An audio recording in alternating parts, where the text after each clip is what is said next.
चले बच्चों, हम लोग स्टार्ट करें बेटा। आज का सवाल। ठीक है बच्चों, पास से पर स्टार्ट करें हम लोग, जो कि हमारा है कौन सा बेटा। मई जून 2023 का हमारा पास पेपर है गाइस, एएस का पेपर वन। ठीक है बच्चों, पेपर वन हम लोग स्टार्ट करने जा रहे हैं। आप लोग चाहें तो यहाँ पे देख सकते हैं बेटा। क्लास के बाद मैं ये पूरा पीडीएफ आपके ग्रुप पे शेयर कर दूंगा गाइस। 9618 मई जून 2023 का ये सवाल है। सॉरी, ये पास पेपर है। और ये 1 आवर 30 मिनट का आपको टाइम ड्यूरेशन है। तो भाई हम लोग भी स्टार्ट करें 12:45 AM पे। इंशाल्लाह 1.5 घंटे के अंदर हम लोग भी कवर कर लेंगे। बेटा यहाँ लिखा हुआ है P1 थ्योरेटिकल या theory fundamental. You must answer on the question on question paper. ठीक है, नो एडिशनल रिक्वायरमेंट। इंस्ट्रक्शन जरा पढ़ सर लो। क्या रिकॉर्डिंग्स अवेलेबल होंगी? जी बेटा होंगी, अभी क्लास के बाद पूछते थे ना ये। ठीक है, मैंने कहा answer all the question, use black और dark blue pen, write your name, centre name, candidate number provided on the boxes, write your answer जो स्पेस प्रोवाइड होगी वहाँ पर। Do not use any erasable और correcting fluid. Do not write anything on the bar code. HB की pencil इस्तेमाल करना अगर graph या कोई भी रफ वर्क करना है। Calculator must not be use in this paper. Calculator allowed नहीं है। गाइस मार्क्स हैं आपके 75, और वो 75 मार्क्स शोन होंगे किसके अंदर, ब्रैकेट के अंदर। ठीक है, तो ये सब बातें आपको पता थी, इसमें कोई रॉकेट साइंस नहीं है। कैंडिडेट नेम, सेंटर नंबर वगैरह लिख लीजिएगा। तो मैं यहाँ पर अपना नाम लिख देता हूँ, क्योंकि कैंडिडेट इस वक्त मैं बना हुआ हूँ। और आप लोग बच्चों शुरू कर रहे हो। गाइज मैं आपको ईयरली पास पेपर दे चुका हूँ, सारे बच्चे मेरे साथ ईयरली पास पेपर निकाल लें। और मई जून 2023 का वेरिएंट 1 2 निकाल लें। बच्चों कौन से पेज पे ये ईयरली पास पेपर में, हेल्प कर दें एक दूसरे की। जी जी, साथ साथ करेंगे। हाँ, 251 पे। 251 पे। तो गाइस ईयरली पास पेपर का पेज नंबर 251 ओपन कर लें, और साथ साथ हमारे साथ सॉल्व करें। तो गाइस ये चैप्टर नंबर 2 के अंदर आता है। पहला सवाल आया है आपकी स्क्रीन पर, टन ऐसे करके। चलो चलो, बच्चों को आपसे कह रहे हैं लैन क्या होता है। लैन एक लोकल एरिया नेटवर्क होता है। लैन के अंदर आपके क्या फायदे होते हैं। तो यार ये तो बिल्कुल आसान सी बात है। लैन के अंदर हम डेटा को शेयरिंग फाइल या शेयरिंग सर्वर पर डेटा करेंगे। सारे लोग उससे कनेक्ट हो जाएंगे और फास्टर डेटा एक्सेस हो। सही है। तो भाई पहला बेनिफिट हम क्या लिखते हैं कि लोकल एरिया नेटवर्क का फायदा number one, allow the sharing of files या allow communication between the device. और जो शेयरिंग ऑफ रिसोर्सेज होगी वो क्या होगी, फास्ट या स्लो। बोलो बच्चों, क्या होगी, फास्ट या स्लो। फास्ट होगी सर। हाँ, फास्ट फास्ट होगी। फास्ट होगी। तो हम ये लिखेंगे allow the sharing of files और डेटा, है ना। अलाउस द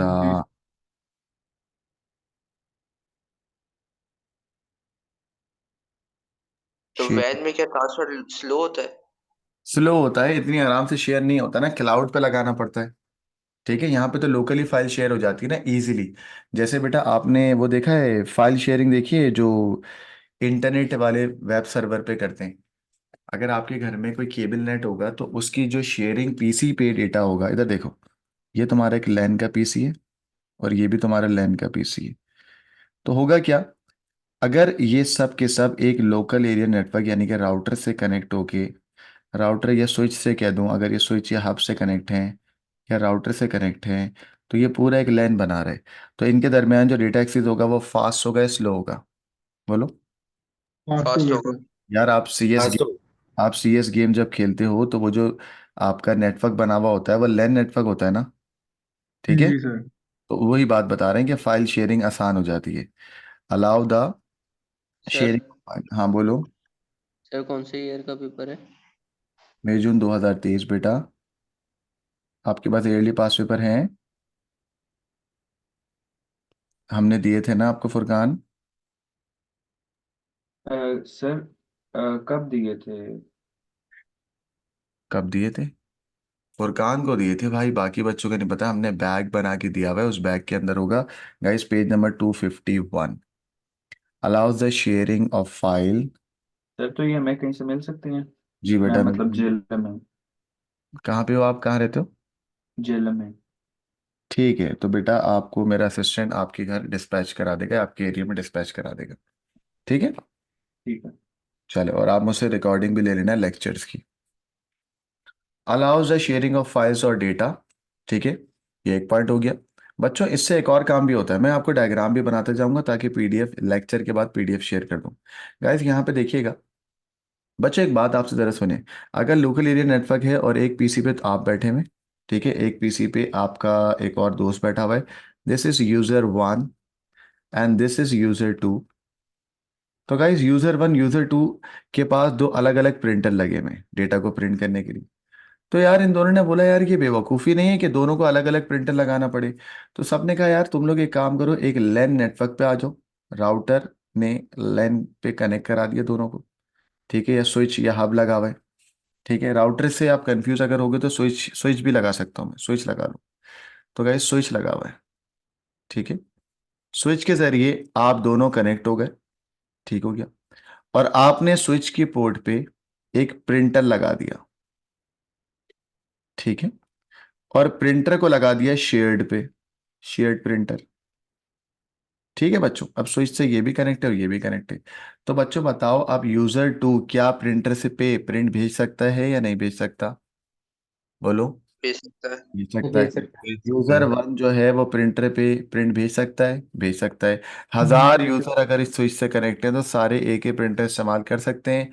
तो भाई Yes. लोकल जी sir. Network, very good, local area network allow the sharing of resources like क्या, प्रिंटर्स और अदर डिवाइसेस।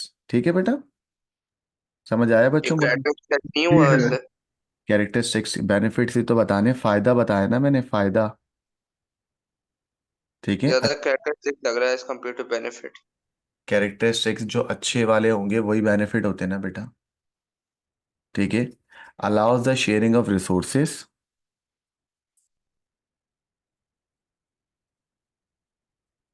अलाउइंग द क्या बेटा, शेयरिंग ऑफ रिसोर्सेस, रिसोर्सेस। अब उसमें पर्टिकुलरली आप सारे नाम लिख सकते हो कि कौन कौन से रिसोर्सेस कर सकते हैं। बच्चों मैंने कहा फॉर एग्जाम्पल, क्या कहा आपने बेटा, हार्डवेयर और software applications, printer application, hardware और सॉफ्टवेयर एप्लीकेशंस। एप्लीकेशन में बहुत सारी चीज़ें आ जाएंगी, सारी एप्लीकेशनों को भी शेयर करा सकते हो आप लोग, ठीक है बच्चों। चले, अब आ जाओ बच्चों कैरेक्टरिस्टिक्स पे जो ये बच्चा बात कर रहा है। भाई local area network small building area network होगा ये, हाँ। स्मॉल बिल्डिंग एरिया नेटवर्क की क्या क्या खुसूसियत है? Number one, it covers large area या स्मॉल ज्योग्राफिकल एरिया, जल्दी बताओ। Small Small. Small Small. Small. Small geographical area, मैंने कहा कवर्स आ स्मॉल जियोग्राफिकल एरिया,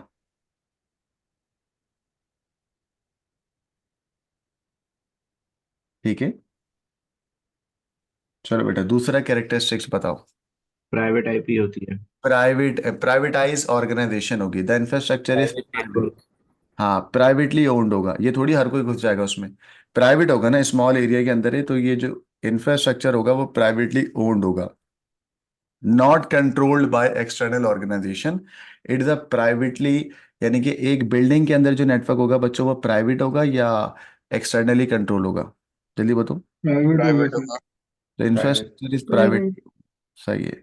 सर तो इस हिसाब से हम as a secure network benefits में भी तो लिख सकते हैं। ये लिख सकते हैं सिक्योर बेटा, अलाउइंग द शेयरिंग और क्या कह सकते हो, सिक्योर, हाँ ठीक है।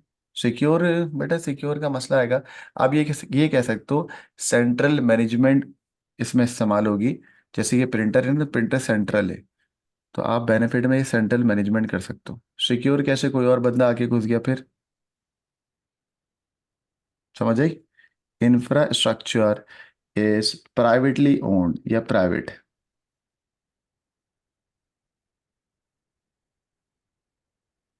ठीक है। सब बच्चे मेरे साथ लिख रहे हैं, मई जून 2023, वेरिएंट कौन सा है बच्चों? 1 2। 1 2। 1 2. सब बच्चे मेरे साथ सॉल्व करते रहें जिनके पास बुक। सर गलत होगा। इंफ्रास्ट्रक्चर से मुराद इंफ्रास्ट्रक्चर से मुराद, गैस इंफ्रास्ट्रक्चर का मतलब होता है कि जब आप नोड्स को कैसे, ये जो नोड्स आपस में कनेक्ट है ना, ये इंफ्रास्ट्रक्चर कहलाते हैं ना।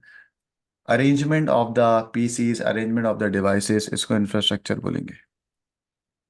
सर वो ये लिखना गलत होगा कि हर नोड की प्राइवेट आईपी होती है।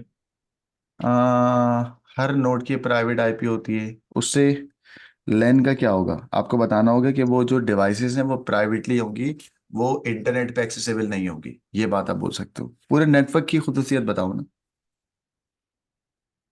ठीक हो गया। गाइस आगे लेके चलता हूँ।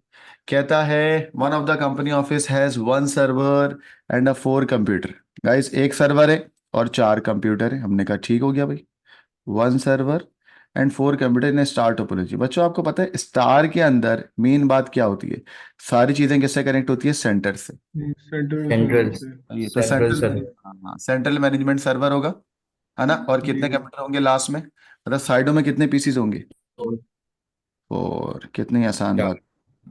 तो बस यही बनाना है आपको, क्योंकि स्टार टोपोलॉजी बना के दिखानी है। तो गाइस हमने सेंटर के अंदर एक सर्वर बना दिया और साइडों में चार पीसी बनाने जो कि सवाल में मेंशन है। This is PC one, this is PC two, this is PC three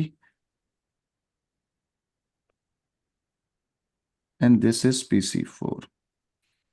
ठीक है बेटा। तो ये बहुत अजीब सा स्टार बन गया। क्यों, क्या हो गया, स्टार से, स्टार का मतलब ये थोड़ी है कि मुझे पांच कोने बनाने। स्टार का मतलब ये है कि सेंट्रल मैनेजमेंट सर्वर होगा और बाकी सारे लोग उससे कनेक्ट होंगे। साइडों में बनाओ, कहीं भी बनाओ, इट डजेंट मैटर। समझ आई।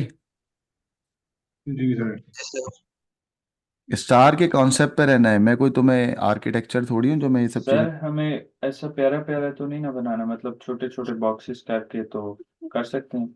अबे यार फजूल के सवाल है। हाँ भाई छोटे छोटे बॉक्सेस, प्यारे प्यारा कौन बना रहा है, तो आईपैड है तो मैं इस तरीके से बना रहा हूँ। ठीक है। Okay sir. आपको बस सेंटर सर्वर दिखाना है।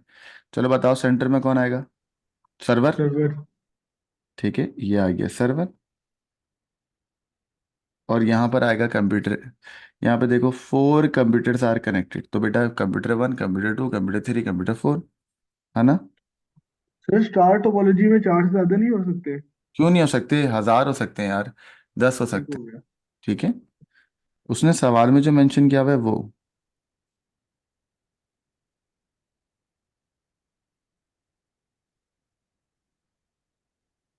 कंप्यूटर लिखना है, बस मेरे पास जगह नहीं है तो मैंने ये कर दिया। बच्चों लेट सपोज अगर जैसे मैं आपसे सिंपल बोलूं कि जैसे मेरी ये वेबसाइट है diakihan.com, ठीक है, आप लोग सब इसी से तो कनेक्ट हो, है ना। चार लोग हम्म, अगर कनेक्ट है तो इसी से कनेक्ट होते हैं। अब मुझे बताओ इसका ड्रॉबैक क्या है, अगर सर्वर डाउन हुआ तो क्या होगा। वो पूरा सब वेबसाइट नेटवर्क क्रैश हो डाउन। डिस्कनेक्ट हो जाएगी। जाएंगे। बस सर ये, पूरा नेटवर्क खत्म हो जाएगा। हाँ, तो यही बात है। अगर कोई आपको पेपर में बोले कि भाई स्टार टोपोलॉजी को डिफाइन करो तो क्या बोलोगे, आप बोलोगे each computer is directly connected to the central server. सही है, all computers are connected to the central server. अगर सर्वर डाउन हो तो सब डाउन हो जाएंगे। बेनिफिट क्या हुआ कि अगर आपको कुछ भी अपडेट करना है तो you have to update on a central server, सारे लोग ऑटोमेटिकली वहां से वो डेटा भी सबके पास सुना जाएगा। चला जाएगा। शाबाश। तो गाइज ये हमने बेटा इसका सवाल कर लिया, क्वेश्चन नंबर वन, माशाल्लाह से 2 मार्क आपको मिल गए। गाइज नेक्स्ट आ जाए ईथरनेट।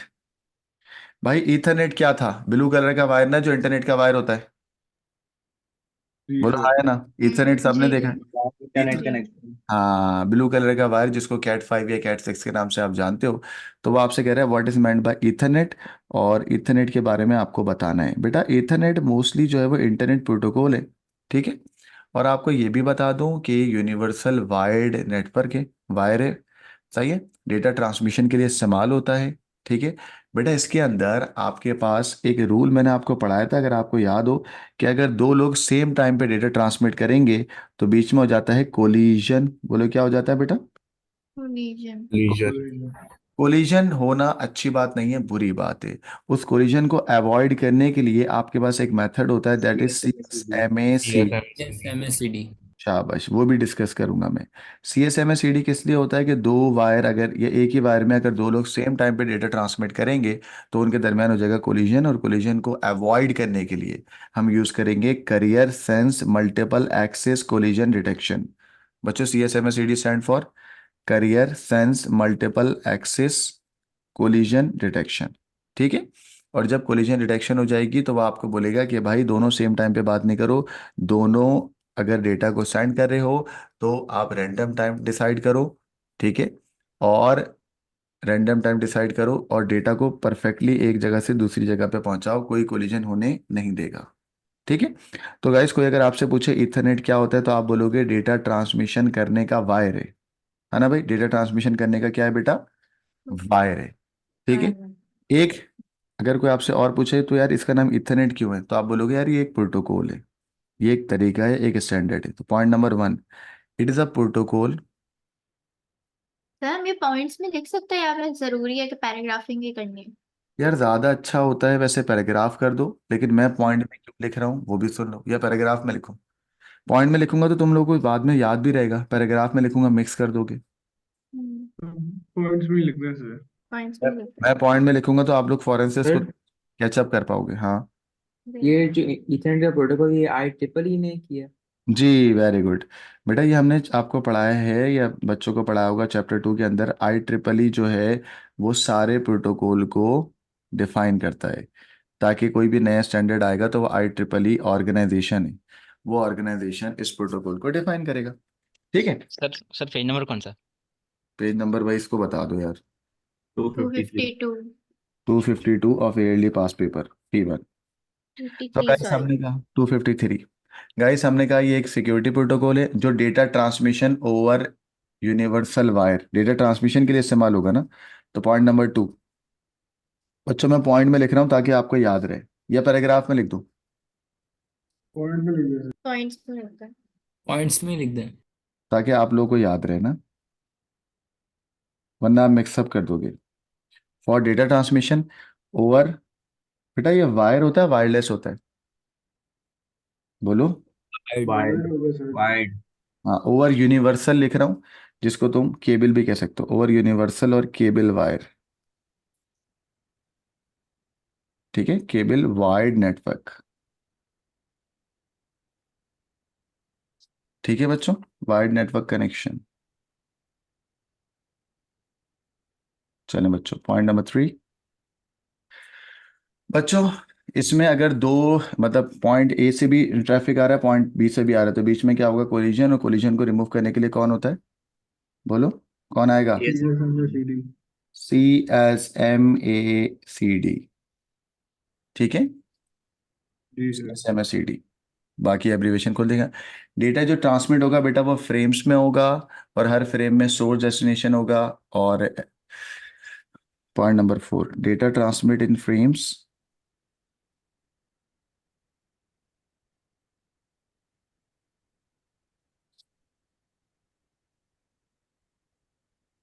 अब गाइस फ्रेम में क्या क्या होगा वो सुनो।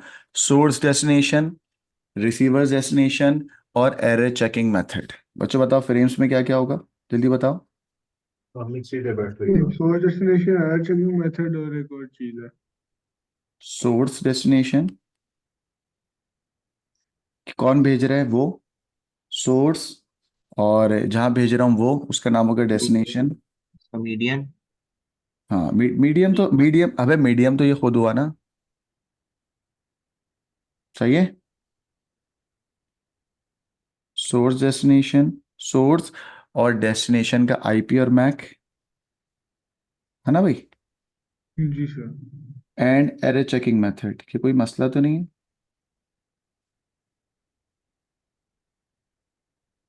सही है बच्चों, एंड एरर चेकिंग डेटा या फ्रेम।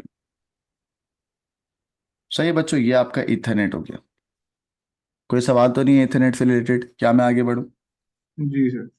चलो। सर सूट के बारे में रिपीट कर सकते हैं? सूट सूट में बेटा अपलोड देखिए, को। देखो आपने अगर पढ़ा हो कि IEEE ने कुछ स्टैंडर्ड बनाए ना, ठीक है, तो एक्चुअल में अगर आपको कोई बोले कि भाई, अच्छा सूट की स्पेलिंग पूरी लिख देता हूँ। ये एक प्रोटोकॉल है, प्रोटोकॉल का मतलब होता है स्टैंडर्ड। और स्टैंडर्ड को IEEE ने बनाया है ताकि कोई भी वेंडर होगा ना, वो वेंडर ईथरनेट को सपोर्ट करेगा, स्टैंडर्ड बना के दे दिया। तुम अगर अपनी नई कंपनी लॉन्च करोगे ना तो तुम भी ईथरनेट को फॉलो करोगे। तो ये क्या हो गया बेटा? प्रोटोकॉल। प्रोटोकॉल का मतलब होता है स्टैंडर्ड, स्टैंडर्ड का हम बोल देते हैं स्वीट। ओके। ठीक है। ठीक है। चलें गाइस आगे चलता हूँ। बच्चों आपको पता है कि जब हम क्लाइंट बनते हैं और एक सर्वर होता है, तो दो तरीके होते हैं सर्वर के, नहीं पता होगा आपको, मैं बता देता हूँ।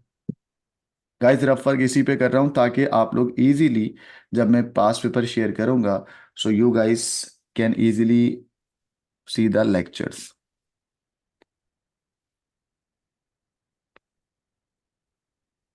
देखो आपके पास दो तरीके के मॉडल होते हैं, एक होता है थिन क्लाइंट और एक होता है थिक क्लाइंट। कोई बच्चा बताएगा थिन क्लाइंट और थिक क्लाइंट में क्या फर्क है? Inclined थिक एक क्लाइंट वो होते थे task जो कि perform हेavily करता है। डिपेंडेंट थिक है क्लाइंट सर्वर जो है पर। वो प्रोसेसिंग अपने इटसेल्फ भी कर सकते हैं और हाँ, फाइल्स वगैरह भी डाउनलोड कर सकते हैं। थिन क्लाइंट को मेन सर्वर पे अलाउ नहीं होता, ऐसा क्या होता बात क्या बात है, वेरी गुड। तो बच्चों बड़ा सिंपल सा रूल है, वो ये है कि भाई एक थिन क्लाइंट होगा और एक थिक क्लाइंट होगा, ठीक है। अब इसको ऐसे समझेंगे जैसे मैं आपको समझाऊंगा। गाइस फॉर एग्जांपल आपको बैंक में जॉब मिली है, ठीक है। अब जो बैंक वाले आपको पीसी देंगे वो थिन क्लाइंट देंगे थिक क्लाइंट देंगे? बोलो। Thin thin client. क्लाइंट देंगे। Inclined. बेटा थिन क्लाइंट ये लेट सपोज बैंक का सर्वर है, दैट इज बैंक सर्वर। वो बैंक सर्वर एक्चुअल में डाउनलोड नहीं करने देगा आपको, ठीक है। क्यों नहीं करने देगा? क्योंकि उनकी प्राइवेसी लीक हो जाएगी। तो भाई वो आपको कहेगा कि यहाँ पर वो आपको एक पीसी देगा, बट उस पीसी से एक्चुअली जो आपका क्लाइंट होगा वो थिन क्लाइंट होगा। और थिन क्लाइंट एक्चुअल में सारे का सारा लॉगिन सर्वर पे ही कर रहा होगा, कोई भी फाइल्स को डाउनलोड नहीं कर सकता। सही है? कोई भी फाइल्स को डाउनलोड नहीं कर सकता। तो ये हो गया आपका क्या बेटा, थिन क्लाइंट, ठीक है। लेकिन आपके और मेरे पास जो क्लाइंट है वो कौन सा है, थिन या थिक? बोलो। Thick. थिक। थिक। थिक क्यों है? We can easily do some processing itself, है ना भाई। हम डाउनलोड भी कर सकते हैं, हम उसको लोकली यूज भी कर सकते हैं, ठीक है। तो हमने यहाँ पे बोला कि भाई वो कुछ भी खुद से नहीं कर सकता, सारी की सारी चीज़ें डिपेंडेंट है। और गाइस ये जो आपके पास क्लाइंट होगा ना, थिक क्लाइंट, ये इंडिपेंडेंट भी बन सकता है और वहां पे भी डेटा को इस्तेमाल कर सकता है। कुछ अपनी मर्जी की फाइलों को थिक क्लाइंट पे डाउनलोड कर सकता है, ठीक है। समझ आया बच्चों या नहीं आया? आ गया। आ गया। आगे। तो मैं एक लाइन बोलूंगा, बताना वो थिन के बारे में हो रही है थिक के बारे में हो रही है। मैं कहूंगा can do some processing itself. Thick thick client. Thick. Thick. ठीक। सम प्रोसेसिंग, ठीक है। ये है सम प्रोसेसिंग करने वाला ये होगा। गाइस इंडिपेंडेंटली भी कौन एक्ट कर सकता है? Thick thick client. Client. Line. Thick client. ठीक है। और सारी की सारी डिपेंडेंसी किस में होगी बेटा, थिन पे, डिपेंडेंट ऑन सर्वर। सही है ना भाई? थिन बुरा है। थिन बुरा नहीं है, सिक्योरिटी मैटर्स करती है। अगर आपको सिक्योरिटी लगानी है तो थिन लगा के आप यूजर को बिठा दो। थिक में क्या है, सिक्योरिटी नहीं है, डाउनलोड कर सकते हो। सर थिन में हमें लोकल रिसोर्सेज पे भी कम से कम डिपेंडेंट रहना पड़ेगा। हाँ ये कह सकते हो कि थिन के अंदर लोकल रिसोर्सेज पे भी कम से कम काम करना होगा। तो मैंने बैंक की एग्जाम्पल इससे दी थी, ठीक है ना। Yes sir. ठीक है। तो guys now we have what is meant by thick client. Guys thick client model के बारे में बताइएगा, क्या लिखें? Point number one, server perform some processing itself. The server perform minimal या some processing for the client, ठीक है, for the client. Point number one देखता हूं, the server performs some processing for the client.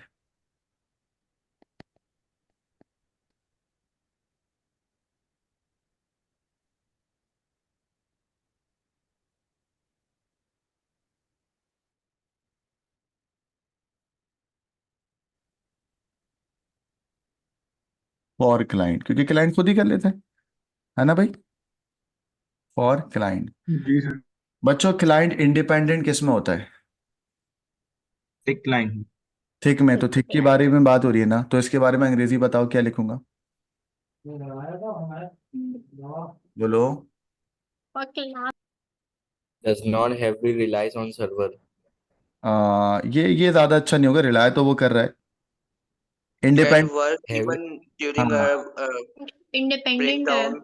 The client also do some work independently. अब ठीक है। Can perform some processing itself. हाँ yes. ये तो हो गया ना। The client,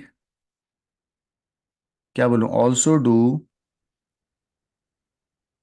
do most of the work independently. सही है बेटा, इसका क्या मतलब हुआ, बोलो। खुद कि से वो भी कोई घर काम जाके कर भी काम सकता कर है। सर के सकता है। मतलब अगर सर्वर डाउन हो जाता है तो फिर क्लाइंट फिर भी काम कर सकते हैं, कुछ ना कर कुछ। सकता है। ठीक है तो गाइस, तो सर इसकी एग्जांपल लैपटॉप भी हो सकती है ना। अरे ये मेरा लैपटॉप, आपका लैपटॉप, हमारे पास सबके पास थिक क्लाइंट तो है। अब देखो इस वक्त समझो, आप लोग सब जूम मीटिंग से मुझसे कनेक्टेड हो, ठीक है, लेकिन उसके अलावा भी आप अपने काम कर सकते हो। मीटिंग डिस्कनेक्ट हुई, आपने अपना काम कर लिया, तो आप पूरे का पूरा डिपेंडेंट नहीं हो। अगर पूरा का पूरा डिपेंडेंट होंगे तो थिक क्लाइंट होगा, जिसमें कुछ भी नहीं कर सकते आप।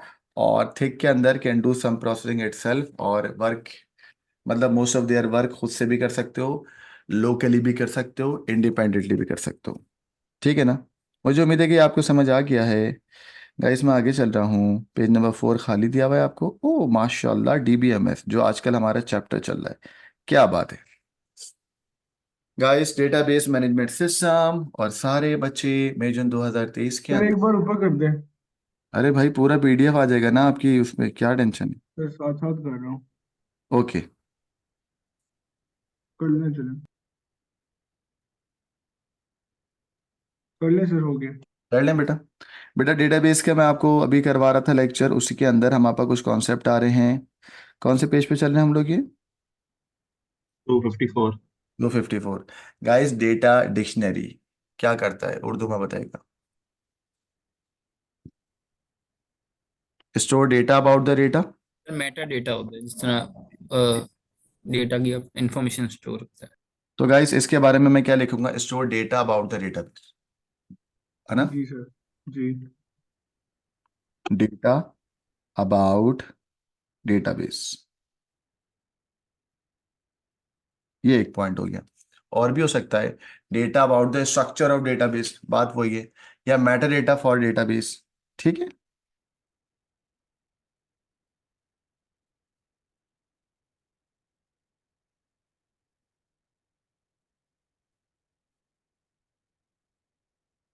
चलें गाइस। गाइस क्यूरी प्रोसेसर क्या होता है, जल्दी बताओ। डीबीएमएस का टूल होता है, जिसमें हम इंटर करते हैं, यूजर इंटर करता है क्राइटेरिया, वो उस क्राइटेरिया को फाइंड करेगा और रिटर्न करेगा अप्रोप्रिएट रिजल्ट। ठीक है ना, एसक्यूएल की क्यूरी लिखने के बाद, है ना बच्चों। जी सर। बच्चों बोलो यस और नो। Yes sir. यस। सही। तो गाइस यहाँ पर यूजर इंटर करेगा software that allow the user to enter criteria, software that allow the user to enter criteria,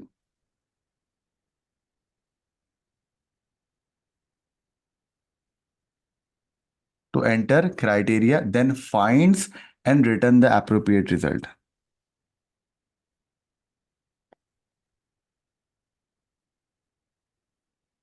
And returns the result.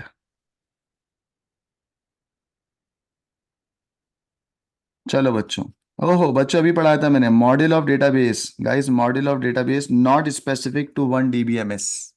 जल्दी बताओ, कंप्लीट मॉडल क्या कहलाता है। Logical schema. Logical schema. मैंने बताया था फिजिकल स्कीमा है ही नहीं ना आपके सिलेबस में, लॉजिकल स्कीमा। ये ओवरव्यू ऑफ डेटाबेस है ना। जी, ओवरव्यू ऑफ डेटाबेस है। मॉडल का मतलब बताया था ना, मॉडल का मतलब ही ओवरव्यू होता है, लिख दो यहाँ पे, ओवरव्यू। वो बच्चे जिनको डेटाबेस के लेक्चर चाहिए हो, मुझे मैसेज कर दिया क्लास के बाद, तो मैं आपको डेटाबेस के प्रीमियम लेक्चर दे दूँ। वेब वेब यूट्यूब पे सिर्फ फ्री लेक्चर हैं, वो इतने खास नहीं है। Logical schema. ठीक है गाइस, आगे आएगा। गाइस ये क्या लिखा हुआ है, ये क्या लिखा हुआ है, a software tool that allow the user to print the reports and form वगैरह। बेटा डीबीएमएस का कोई था ना, बताओ डीबीएमएस के दो टूल थे कौन कौन से। Query processor, Developer interface. Developer interface. Developer interface.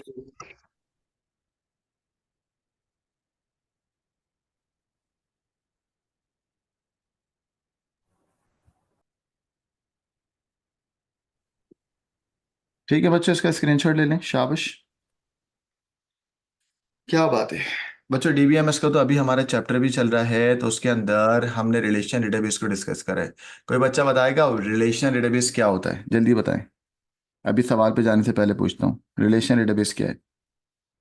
Sir जिसमें दो टेबल का आपस में लिंक हो। दो टेबल आपस में लिंक होगी और उनके दरमियान कीज का कॉन्सेप्ट होगा, और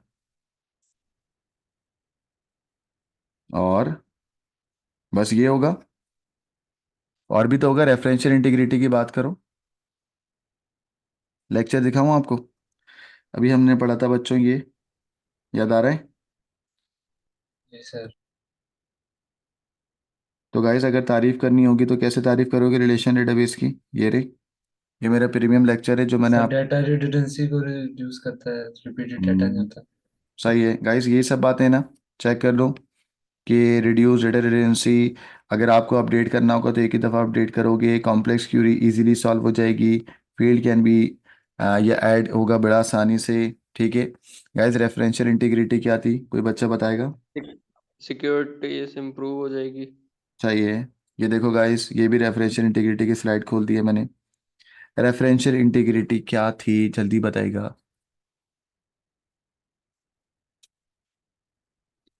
बोलो। सर वो प्रॉपर्टी जो कोई भी फॉरेन की नहीं रखती। हाँ, property of database that does not contain any values of a foreign key that are not matched to the corresponding to the primary key। तो तुम्हें क्या करना होगा, उसको हटाना होगा। और एग्जाम्पल ऑफ रेफरेंशियल इंटीग्रिटी में आपने कहा था कि दोनों प्राइमरी की और फॉरेन की के अंदर सेम डेटा आना चाहिए। ठीक है, और अगर सेम डेटा नहीं आएगा तो वह रेफरेंशियली इंटीग्रेट नहीं है। तो भाई रेफरेंशियल इंटीग्रिटी में दोनों टेबल आपस में क्या होंगे गाइस, कंसिस्टेंट या नॉट कंसिस्टेंट, जल्दी बताओ। Sir consistent. Not consistent consistent होंगे। होंगे भाई, नॉन कंसिस्टेंट का मतलब इंटीग्रेट नहीं है। हाँ ठीक है, तो तीन फैक्टर थे रेफरेंशियल इंटीग्रिटी के, तो टेबल शुड बी कंसिस्टेंट। और अगर एक टेबल में डेटा डालोगे दूसरे में भी डलेगा, इसको कहते हैं टेबल आर कैस्केडिंग अपडेट। ठीक है, और अगर एक जगह पर डिलीट करोगे दूसरी जगह भी डिलीट होगा, तो ये क्या कहलाता है बच्चों? बोलो। Cascading delete. सही है, सब बात है ना? ठीक है बच्चों, वो सही बच्चे, है सर। ठीक है ना, ये सब बातें यहाँ लिखी हुई हैं, देख लो, ये सब जी लेक्चर में सर। आ चुका हूँ। आ जाओ सवाल पे, आ जाओ वापिस। जी सर। आगे सर। चलो, गजी नहीं होना आप लोग, भूल जाते हो, अब आ जाते हैं। Explain why, explain the reason why referential integrity is important in a database. है ना बच्चों, क्यों जरूरी है? बच्चों इसके जरिए table should be consistent, up to date और कॉरेस्पॉन्डिंग लिंक रहेगा between the primary key and the foreign key. है ना? और सर हम ये भी लिख सकते हैं क्या, इट इम्प्रूव सिक्योरिटी। जी, इट इम्प्रूव सिक्योरिटी। तो बच्चों मुझे 3 पॉइंट लिखने हैं। ठीक है, मैं कौन कौन से लिखूं? सबसे पहले तो भाई data is consistent, referential integrity make sure that table या डेटा इज कंसिस्टेंट। आ रहा ही लिखूंगा मैं रेफरेंशियल इंटीग्रिटी के बारे में। पॉइंट नंबर 1 मैं पॉइंट्स में लिखता हूँ, रेफरेंशियल इंटीग्रिटी मेक श्योर, बच्चों makes sure the data is in, data is consistent या इनकंसिस्टेंट? कंसिस्टेंट। कंसिस्टेंट।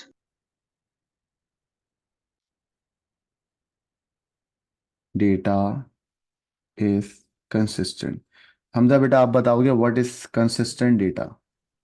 जो प्राइमरी कॉलम में वही फॉरेन कॉलम में होना चाहिए। होना चाहिए। शाबाश। पॉइंट नंबर 2 बेटा, कंसिस्टेंट के लिए एक और वर्ड होता है, all the data is up to date, यानी कि फुली, उधर डेटा गया इधर भी आ गया। Referential integrity make sure all the data is up to date. Referential integrity make sure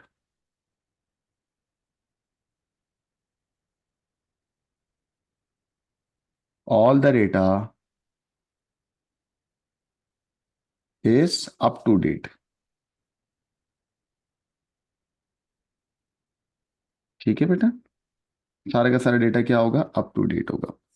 point number 3 guys, हम क्या बोल सकते हैं, prevent records from edit delete और मॉडिफाइड इनकरेक्टली। है ना भाई, इसमें ऐसे नहीं होगा फुजुल में आपने कुछ भी डिलीट कर दिया। और रिलेशन की बात भी करो, corresponding relation between the primary key and the foreign की। फॉरेन। कौन सा कॉन्सेप्ट लिखूं? फॉरेन की वाला।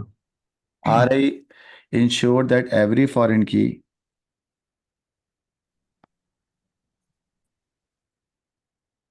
दैट एवरी फॉरेन की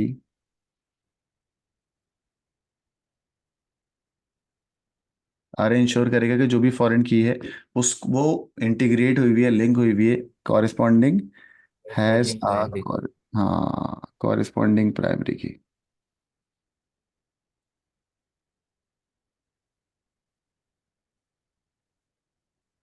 चौथा पॉइंट भी लिखते हैं लेकिन जरूरत नहीं है, 3 मार्क्स का है, लेकिन चौथा पॉइंट लिख रहा हूँ बच्चों। और क्या बोले? कैस्केडिंग अपडेट वाली बात बोल दो, कैस्केडिंग डिलीट वाली बात बोल दो। Referential integrity prevent record from edit और डिलीट मॉडिफाइड इनकरेक्टली। सही है। Are I make sure that data is prevents. बच्चों बताओ क्या लिखें? प्रिवेंट्स रिकॉर्ड फ्रॉम, ऐड हो गया, गलती से ऐड कर दिया, एडिट और डिलीट इट करेक्टली और इनकरेक्टली। बोलो ना। Incorrectly. Incorrectly. Incorrectly. इनकरेक्टली। चलो बच्चों ये आर आई भी हो गया आपका। जिन बच्चों को डेटाबेस के लेक्चर चाहिए वो मुझे बता दीजिएगा, मैं प्रीमियम लेक्चर तो उनको दे दूंगा। आज भी हमने क्लास ली है। चलें गाइस आगे चलेंगे, अभी तो क्वेश्चन नंबर 1 पे ही हम लोग आपको समझाते भी जा रहे हैं, इस वजह से लेट हो रहे हैं। क्वेश्चन नंबर 2 हमारा कंप्लीट हो गया गाइस। क्वेश्चन नंबर 2, ओ माशाल्लाह ये तो अच्छा हो गया डेटाबेस का सवाल। चलो भाई शुरू करते हैं।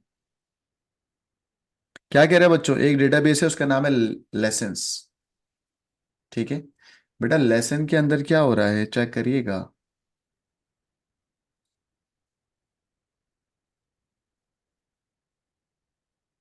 सवाल बताओ बच्चों। कहता है लेसन नाम का एक डेटाबेस है और लेसन के अंदर बच्चों 2 टेबल हैं, 3 टेबल हैं, हॉर्स, स्टूडेंट और लेसन। ठीक हो गया। अच्छा, कहता है dates in the database are stored in this format. ठीक है, the field rider level, rider level and the horse level can only have the value beginner, intermediate और एडवांस। ठीक है। अच्छा बच्चों मुझे बताओ कि एक फील्ड है उसका नाम है राइडल लेवल, ये रहा। उस राइडल लेवल में जो डेटा है और जो हॉर्स लेवल में डेटा है, कहाँ गया हॉर्स लेवल, ये रहा। बच्चों राइडल लेवल और हॉर्स लेवल में जो डेटा है can only have the values beginner और इंटरमीडिएट और एडवांस्ड। बिगिनर और इंटरमीडिएट और एडवांस। तो बच्चों कौन सा वैलिडेशन अप्लाई करना होगा? ठीक है, कौन सी वैलिडेशन अप्लाई करनी होगी जल्दी बताएं। Type check. Type check. ठीक है। एंड और चेक प्रेजेंस हो सकता चेक है। कर सकते हमने हैं। भाई सबसे पहले तो आंख बंद करके प्रेजेंस चेक डाल दो और लेंथ चेक डाल दो, है ना। Type check, presence check, length check. सही है। जी Format जी। check. Format check. फॉर्मेट, कौन सा फॉर्मेट आ गया इसमें? डेट टाइम पे आएगा, इसमें तो नहीं आएगा, है ना। तो सबसे पहले हम बोलेंगे presence check to make sure that the rider level is entered or not, है ना। सबसे पहले भाई प्रेजेंस की डेटा है भी या नहीं है। Presence check to make sure that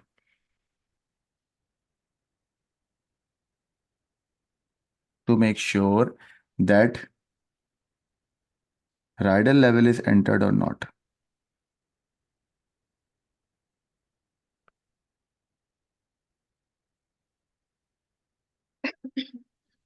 ठीक है बच्चों। उसके बाद एग्जिस्टिंग चेक भी आ सकता है, length check to make sure that the rider level की जो लेंथ है वो 8 से लेकर 12 कैरेक्टर तक है या नहीं है। तो लेंथ चेक भी आ सकता है बेटा। टाइप चेक भी है, लेंथ चेक भी है। लेंथ चेक मेक श्योर,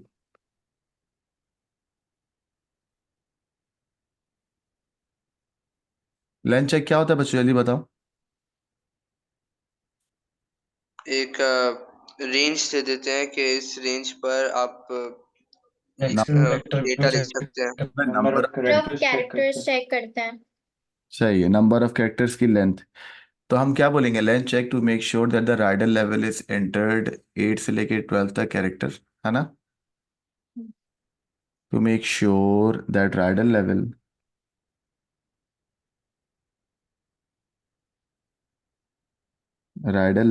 कहाँ से कहाँ तक है बेटा? 8 to 12 कैरेक्टर्स।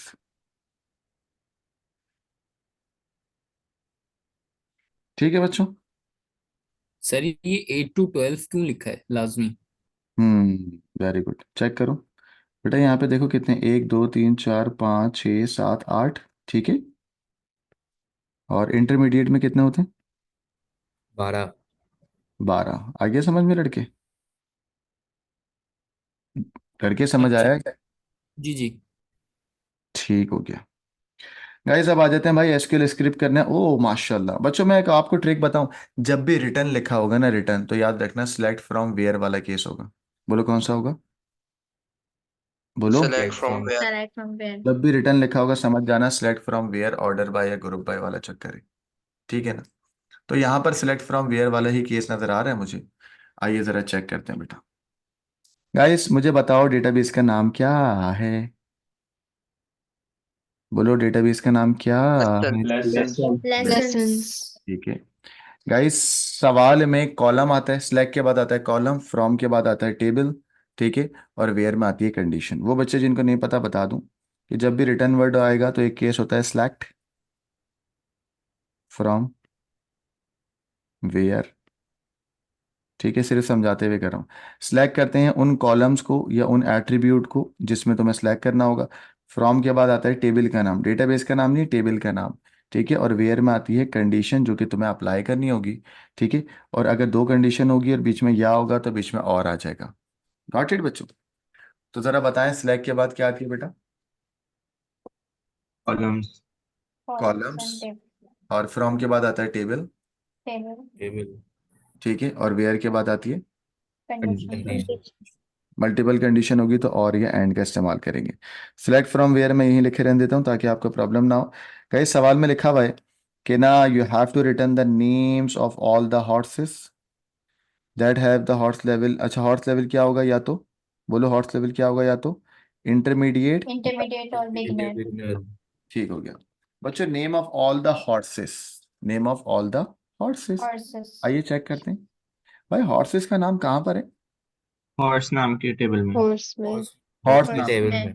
कहाँ है? ये रहा, ये कह रहे हो? तो यस। सिलेक्ट करूंगा नेम। यस। बोलो बेटा सिलेक्ट करूंगा name from Name. Horse. Name from Horse. Horse. बेटा सिलेक्ट करूंगा name from From horse. From from horse. Horse. Horse level में क्या आएगा? Where intermediate. Horse level equal intermediate to. Or beginner. Intermediate या beginner. Or beginner. सही है, intermediate or beginner. ठीक हो गया। बेटा सिलेक्ट करना है कॉलम का नाम, तुमने मुझे बताया था क्या बेटा? नेम। नेम। बेटा टेबल का नाम तुमने क्या बोला था? हॉर्स, ठीक है। गाइस वेयर में पहली कंडीशन और दूसरी कंडीशन। उसने गाइस सारे हॉर्स लेवल या तो इंटरमीडिएट होंगे या तो बिगनर होंगे। तो मैंने कहा हॉर्स लेवल इक्वल्स टू, बोलो बेटा horse level equals to intermediate intermediate or beginner. Or beginner. Intermediate, ठीक है। और हॉर्स लेवल दोबारा लिखना होगा,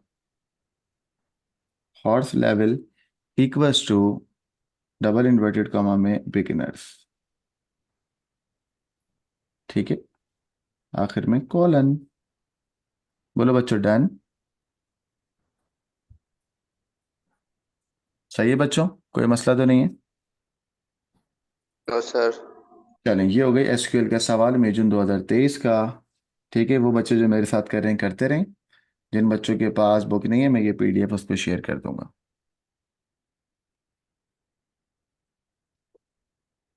आसान है ना पेपर?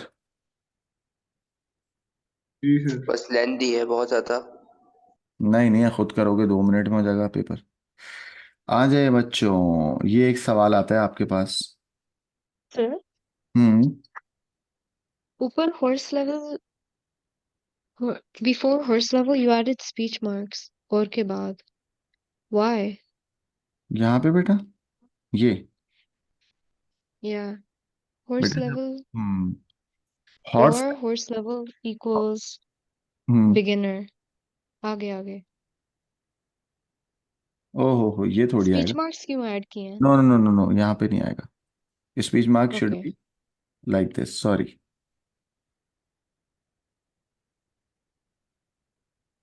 ठीक है बच्चों, ये पूरा समझ आ गया सबको? जी सर। समझ आ जी गया सर आ गया। चलें गाइस, ये सबसे थोड़ा सा डिफिकल्ट सवाल बच्चों को लगता है, लेकिन आपको नहीं लगेगा। इस सवाल में उसने एक स्टेटमेंट लिख दिया और कह रहा है कि इसमें कुछ एरर्स हैं गाइस। ठीक है, और एरर्स के लिए you have to read it this line. चलो इस लाइन को रीड करेंगे, 4 एरर निकालेंगे। मैंने जूम इन कर दिया बेटा।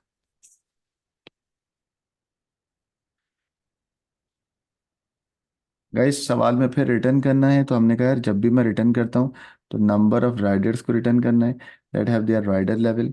तो भाई सिलेक्ट कर रहे हैं हम लोग सम। ठीक है, स्टूडेंट डॉट राइडर लेवल। ठीक है बेटा, ठीक है बच्चों, सम आएगा या कुछ और आएगा? सम एक टेबल है क्या? लेसन जाएगा। सिर्फ लेसन नेम आएगा। आएगा। पहली बात, सम तो मुझे नजर ही नहीं आ रहा, कुछ सम तो होगा ही नहीं, सुनते रहो। लेसन आएगा। बेटा ये नंबर ऑफ का मतलब पता है क्या होता है उर्दू में? बोलो हाउ मेनी होता है, कितने? कितने होता है ना। और हाउ यस, मेनी के लिए बेटा सम चीज यूज होगी या काउंट यूज होगा? काउंट होगा। काउंट। काउंट यूज होगा। बोले क्या यूज होगा? काउंट। तो सिलेक्ट के आगे यहाँ पर आएगा क्या बेटा? काउंट। क्यों आएगा बच्चों, जल्दी बताओ। क्योंकि लिखा हुआ है ना नंबर ऑफ राइडर्स, मैं कहता हूँ कितने बच्चे हैं क्लास में, नंबर ऑफ, तो सम शुड बी काउंट। बोलो sum should be. Count. Count.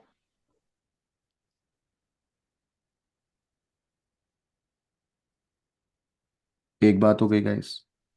Guys आगे चलते हैं।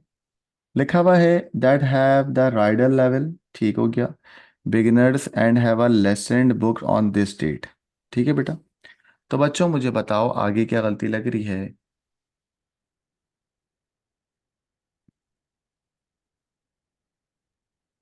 Student ID. स्टूडेंट भाई, फ्रॉम स्टूडेंट और लेसन है। गाइस वेयर में लग रही है मुझे, वेयर में कंडीशन सही है नहीं है? बोलो बोलो। राइडर लेवल बिगिनर है and have a lesson book on this.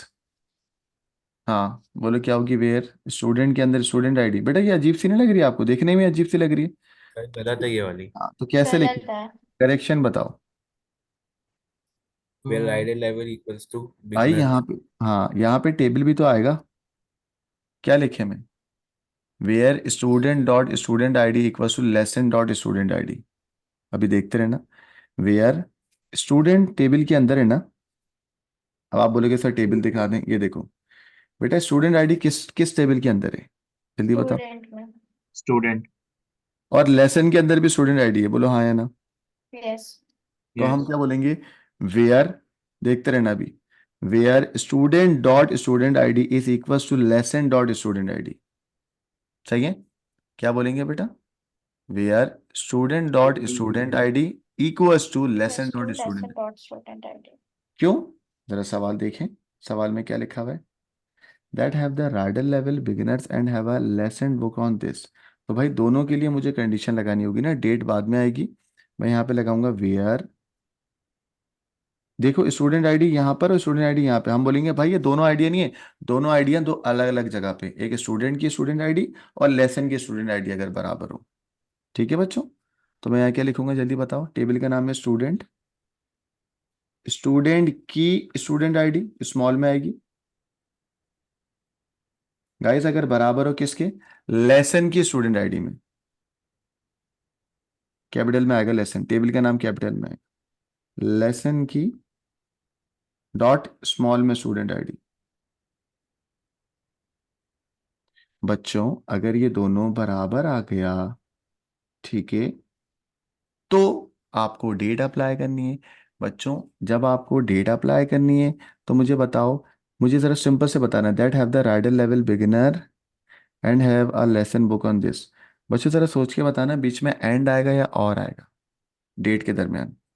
फिर एंड आएगा। सारे एंड बच्चे, आएगा। एंड आएगा और आएगा?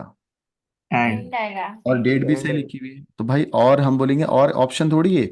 उसने कहा आईडी, वो बच्चे जिनकी दोनों आइडिया और उसके साथ साथ डेट ये हो, है ना भाई? यस। यस। तो भाई हम यहाँ पे बोलेंगे एंड आएगा। ठीक है बच्चों, और नहीं आएगा, एंड आएगा। और डेट सही लिखी हुई है, डेट भी गलत है? नहीं, डेट सही लिखा है। सही है। एक तो सही। डेट सही है, ठीक है भाई डेट सही है। गाइस एक गलती और है, एंड। बिगनर में इन्वर्टेड कॉमर्स नहीं है। Student dot rider level equals to, guys क्या क्या नहीं है बेटा? अभी जो बच्ची ने गलती निकाली थी मेरी, क्या था बेटा? बिगनर में डबल बिगिनर में, हाँ, स्पीच मार्क या ये इन्वर्टेड कॉमा नहीं है, दिस इज अ मिस्टेक। ठीक है बच्चों, am I clear? Yes. Yes Yes. Sir. चलो तो भाई, मिस्टेक नंबर 2 क्या है? वेयर। मैं डायरेक्ट करेक्शन करूँ या पूरी लिखना है? आइडेंटिफाई एंड करेक्ट, ओ हो, पूरा पूरा लिखना है भाई, आइडेंटिफाई भी करना है, करेक्ट भी करना है। चलो लिखते हैं। नंबर 2 क्या है? वेयर स्टेटमेंट नीड, ऐसे कर देता हूँ, वेयर शुड बी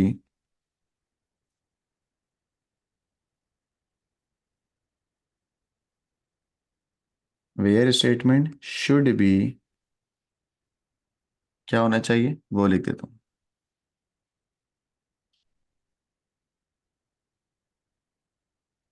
सर आपसे एक सवाल पूछूं? हाँ बेटा पूछो। सर ये जो 12 से 2 का टाइम है सर, ये काफी लेट नहीं है? बेटा मैं इसको आगे कैसे लेके जाऊंगा? मेरी ओ लेवल्स की भी तो क्लास है ना। मसला आपको होगा तो आप अगले दिन या तो रिकॉर्डिंग देख लो। हाँ रिकॉर्डिंग में इशू होगा, आपको ये कह रहे हो?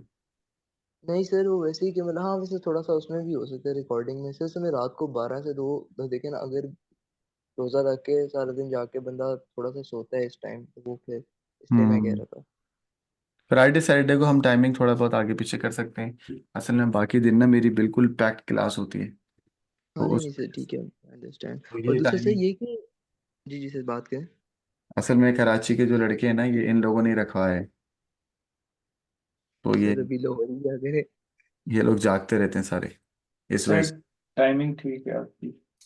तो अच्छा सर, दूसरा ये कि टॉप सर जी आपने टॉपिकल्स करवा रहे हैं या फिर ईयरली? एयरली करा रहा हूँ मेरा बेटा, एयरली करा रहा हूँ ना, मेजर 21। जी अभी जी हम जी ठीक है सर, थैंक यू, एयरली मेरे को सही कराएंगे, बता। और जहाँ जहाँ मसला आएगा बताते रहेगा। ठीक है या सर, कोई थैंक यू सर। टॉपिक का आपको लेक्चर चाहिए हो तो वो भी बता दिएगा पर्सनल में बाद में मुझे कि सर ये टॉपिक जो आप करा रहे थे इसमें मुझे मसला आया था, तो उसका मुझे आप रिकॉर्डेड देते हैं मुझे, तो मैं आपको लेक्चर भी दे दूँ। ठीक है सर, मैं बता दूंगा सर, बकाया फिर मैं अभी की क्लास लीव करूँ? ठीक है, सोने जा रहा हूँ, उठा था तो ज्वाइन कर दी। बस सही है, आपको मैं रिकॉर्डेड लेक्चर और पीडीएफ ग्रुप पे शेयर करता हूँ। ठीक है, ठीक है, थैंक यू, अल्लाह हाफिज़। अल्लाह हाफिज़। तो student dot student ID equal to lesson के अंदर, और बच्चों ये जो और है, ये और किस में कन्वर्ट होगा? बोलो। एंड एंड एंड में। में। And एंड में बच्चों टाइम चेंज करना है क्या? नहीं सर। सर नहीं सही है। सर सही है। और डेट शुड बी एंड, अच्छा सर, ये काउंट वाली जो चीज है ना, मुझे समझ नहीं आई। अभी समझा देते मेरी जान, क्या हो गया आपको? और गाइस यहाँ पर आपको बस ये लिखना है, beginner is missing the speech mark. अच्छा, beginner is missing the speech mark.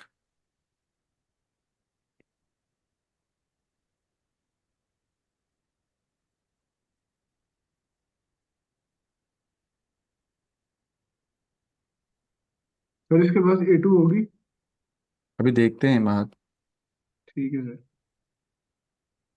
बच्चे तो कह रहे हैं वैसे ही बहुत लेट है, तुम उसको A2 का टाइम बता देते तो बच्चा भाग जाता, बोलता है सर क्या कर रहे हैं। सर वाकई में सर हिम्मत नहीं हो रही। चलो अभी पहला रोजा है, A2 को नहीं रखते हैं। ठीक है गाइस, ठीक ये है देख, सर। सही है गाइस, मैं आपके साथ इससे बनाते जा रहा हूँ ताकि जैसी क्लास एंड होगी तो पीडीएफ आपको शेयर कर दूंगा। ये मैंने शुरू से प्लान किया हुआ है। अच्छा भाई, वो बच्चा जिसको समझ नहीं आई कि भाई बेटा तो आपको अंग्रेजी का मसला आया, देखो लिखा हुआ है number of Riders that have, तो नंबर ऑफ राइडर का मतलब ही क्या है? काउंटिंग करनी है ना। सम का मतलब तो सब ऐड हो जाएंगे, कितने राइडर आए हैं, तो बेटा जब भी नंबर ऑफ राइडर्स होगा तो सम के बजाय क्या आएगा? काउंट। काउंट। चलो चलो गाइस, नेक्स्ट पेज पे मूव कर रहे हैं। ये आ गया बेटा अगला सवाल, दैट इज चैप्टर नंबर 4। अब बेटा चैप्टर नंबर 4 में असेंबली लैंग्वेज कैंपस वाले बच्चों ने करी है, लेकिन कुछ ऑनलाइन वाले बच्चों ने नहीं करी।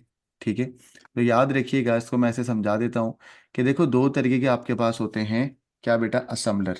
ठीक है, एक होता है एक पास में करने वाला और एक होता है दो पास में करने वाला। ठीक है, गाइस जो फर्स्ट मतलब एक स्टेप में करेगा वो होगा 1 पास, और जो 2 स्टेप में करेगा वो क्या होगा, जल्दी बताओ। 2 पास, है ना। 2 तो फर्स्ट पास में करने वाला 1 होगा, और सेकंड पास में करने वाला, ये सेकंड स्टेप में करने वाला 2 होगा।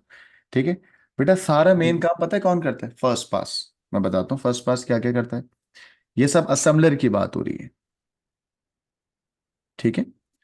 लिखा हुआ है the machine code is converted into machine code by 2 pass assembler, one or more to identify the 1 pass or 2 pass action takes place. मैंने कहा सारी की सारी इंपॉर्टेंट चीजें कौन करेगा बेटा, जल्दी बताओ। First 1 first pass. अब 1 पास क्या करेगा, read the source code 1 line at a time, ये भी 1 पास करेगा। ठीक है, वाइड स्पेसेस को रिमूव करने की जिम्मेदारी भी किसकी है बेटा, फर्स्ट पास की। ठीक है, 1 पास का मतलब है फर्स्ट, 2 पास का पहला स्टेप। ठीक है बेटा, और ये क्या लिखा हुआ है, सारे लेबल्स को सिंबॉलिक टेबल में डालने की जिम्मेदारी भी किसकी है बेटा, फर्स्ट पास की। सेकंड पास पता है क्या करता है, कुछ भी नहीं करता, उस सारी चीजों को मशीन कोड में कन्वर्ट करेगा, that is generate the object code, that is generate the object code. Object और जब कोड। वो जनरेट कर रहा होगा तब भी तो सोर्स कोड को ऑब्जेक्ट कोड में लाइन बाय लाइन कर रहा होगा। तो गाइस जी ये सर। वाला जो है ना, ये वाला जो स्टेप है वो दोनों जगह से आएगा, मतलब फर्स्ट के अंदर भी होगा और सेकंड के अंदर भी होगा। गॉट इट बच्चों। जी सर। चलें, चैप्टर नंबर सर 4 एक के मिनट अंदर है। ऊपर कर देंगे, सॉरी, 1 मिनट ऊपर कर देंगे सर। क्या कह रही हो बेटा। सर पिछला वाला दिखा देंगे। ओके, दिखा देता हूँ बेटा, ये लो, इसका स्क्रीनशॉट ले लो आप जब तक। Thank you. सर आपके पास ये असेंबली लैंग्वेज की रिकॉर्डिंग अवेलेबल होगी? जी बेटा है, और अभी मैं ये रमज़ान में कराऊंगा भी, तो मैं करवा देता हूँ। साद रिलायंस अलॉट रिसोर्सेज काउंट आएगा। ठीक है, रमज़ान में मैं इसके लेक्चर भी कराऊंगा अभी असेंबली लैंग्वेज के, तो आप उसमें भी ले सकती हो।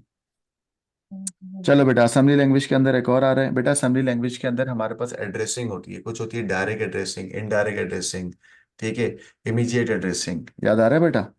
अब इसको मैं सिर्फ समझाने के लिए कर देता हूँ। अमार, हमजा, महद, बेटा अगर मैं तुम्हें कहता हूँ जी सर। तुम डायरेक्ट एड्रेसिंग समझा रहा हूँ। मैंने तुम्हें कहा कि बेटा तुम एक जगह पे गए, सही, वो एक थी लोकेशन, उस लोकेशन पे जब आप गए तो तुम्हें मिल गया डेटा। ठीक है, तो ये होगी डायरेक्ट एड्रेसिंग। बोलो क्या होगी, direct addressing. Direct addressing. Direct आप लोकेशन पे गए, लोकेशन ने आपको डेटा दिया, तो ये कहलाती है डायरेक्ट एड्रेसिंग। ठीक है, अब आते हैं इनडायरेक्ट एड्रेसिंग पे। इनडायरेक्ट एड्रेसिंग क्या होगी वहां, जल्दी बताओ, डबल कर दो इसको। आप एक लोकेशन पे गए, वो दूसरी लोकेशन देगा और उस लोकेशन पे डाटा होगा। उसने दूसरी लोकेशन दी, उस लोकेशन ने आपको डेटा दे दिया। तो बच्चों ये डायरेक्ट हुआ इनडायरेक्ट हुआ, इनडायरेक्ट। इनडायरेक्ट। ठीक है, ये हो गया इनडायरेक्ट, याद रख लेना इसको। गाइस एक और होती है इमीडिएट। इमीडिएट में कोई एड्रेस कोई लोकेशन ही नहीं होती। वो डायरेक्ट जाके ऑपरेंड ही लोड डेटा कर होता है। देती है, आपका ऑपरेंड ही ऑपरेंड डेटा का होता है। डेटा जो होता इमीडिएट है में वो। आप गए, उसने बोला ये लो डेटा, चलो शाबाश, thank you very much. Operand he data. हाँ, ऑपरेंड इज अ डेटा, बोलो operand is a data. Data. तो गाइस वो आपसे यहाँ पे कह रहा है, मैं हाईलाइट कर रहा हूँ, कह रहा है कि भाईजान आपको बताना है dash addressing is when the operand hold the memory address of the data. Direct addressing, direct addressing. है ना बच्चों, डायरेक्ट। जी सर। गाइस वो आपसे कह रहा है एक मेमोरी पे जाऊंगा, वो दूसरी मेमोरी का देगा। बेटा लिखा हुआ है the address is when the operand hold the memory address that is stored the indirect. Another memory address. Indirect. Indirect. Indirect. Sir ये फर्स्ट वन वाला डायरेक्ट कैसे है? बेटा ऑपरेंड पे गए, उसने होल्ड करा, hold the memory address of the data. बेटा डायरेक्ट एड्रेसिंग क्या होती है बताओ, मैं एक एड्रेस पे जाऊंगा, वो एड्रेस मुझे दूसरे एड्रेस, मतलब उस एड्रेस पे जाऊंगा, वो मुझे क्या देगा, डेटा, वो ओके डेटा ठीक निकाल है, के ले आऊंगा। गॉट सही। इट। चलो बेटा लास्ट वाला क्या है, जल्दी बताओ। इमीडिएट। इमीडिएट। इमीडिएट क्यों है, ऑपरेंड ही डेटा है। ऑपरेंट ही डेटा है। डेटा। वेरी गुड, क्योंकि इसमें कुछ भी नहीं है तो ये इमीडिएट हो गया। जो ऑपरेंड है वो एड्रेस ही नहीं है, वो डेटा है। कह रहा है भाई कहाँ जा रहे हो, हेलो मुझसे डेटा लेके चले जाओ। ठीक है जी सर। बच्चों, वो बच्चे जिन्होंने ये क्लास ली हुई है उनको बता दूं कि डायरेक्ट एड्रेसिंग के लिए क्या लिखते थे, LDD, एलडी। एलडी, और इनडायरेक्ट के लिए एलडीआई, एलडीआई, एलडीएम या एलडीआई। और एलडीआई LDM। इमीडिएट के लिए LDR। क्या बात है बच्चों,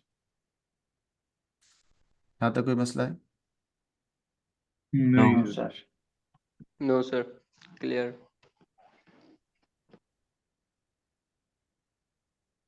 सर कितने क्वेश्चंस होते हैं इसमें पेपर वन में? दिखाता हूँ ना बेटा, अभी आपको परेशान क्यों हो रहे हो? अभी तो रोज का है हमारा, अभी हम करते रहेंगे आराम से। और गाइस लास्ट वाले मुख बोलते हैं LDM या LDR। LDM। सर वैसे आपको कितना टारगेट है, मतलब कितने साल के पास पेपर्स करने हैं? बेटा 15-15 तो करेंगे हम लोग, 15 पास पेपर एटलीस्ट करेंगे। और आप लोग भी करोगे 4-5 तो अच्छा हो जाएगा आपसे। चलो चलो चलो गाइस, क्वेश्चन नंबर 4 पे मूव कर रहे हैं हम लोग। बड़ा आसान है बेटा, जल्दी से आ जाओ। बेटा वो आपसे कहता है कि ये चैप्टर नंबर 1 है, और चैप्टर नंबर 1 तो आप लोग फुल हलवा करते हो ना एकदम। गाइस वो आपसे कह रहा है कि डेटा स्टोर करेंगे बेटा बाइनरी फॉर्म के अंदर। State the number of unique values जो कि रिप्रेजेंट हो सकती हैं 16 बिट से। जब भी यूनिक फोर। करेगा आप बोलोगे 2 की पावर 16। की पावर 16। 2 की power 16 unique value can be represented.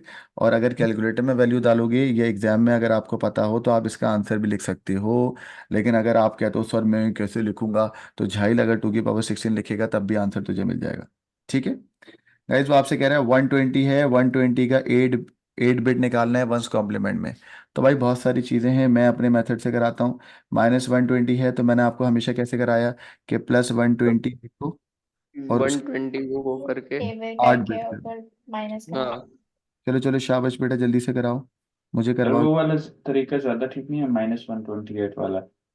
वो भी कर सकते हो, वन वो भी कर सकते। 128 को हम पहले उसको 1 लिख देंगे। 1 2 4 8 16 32 32 60 को 128। 128।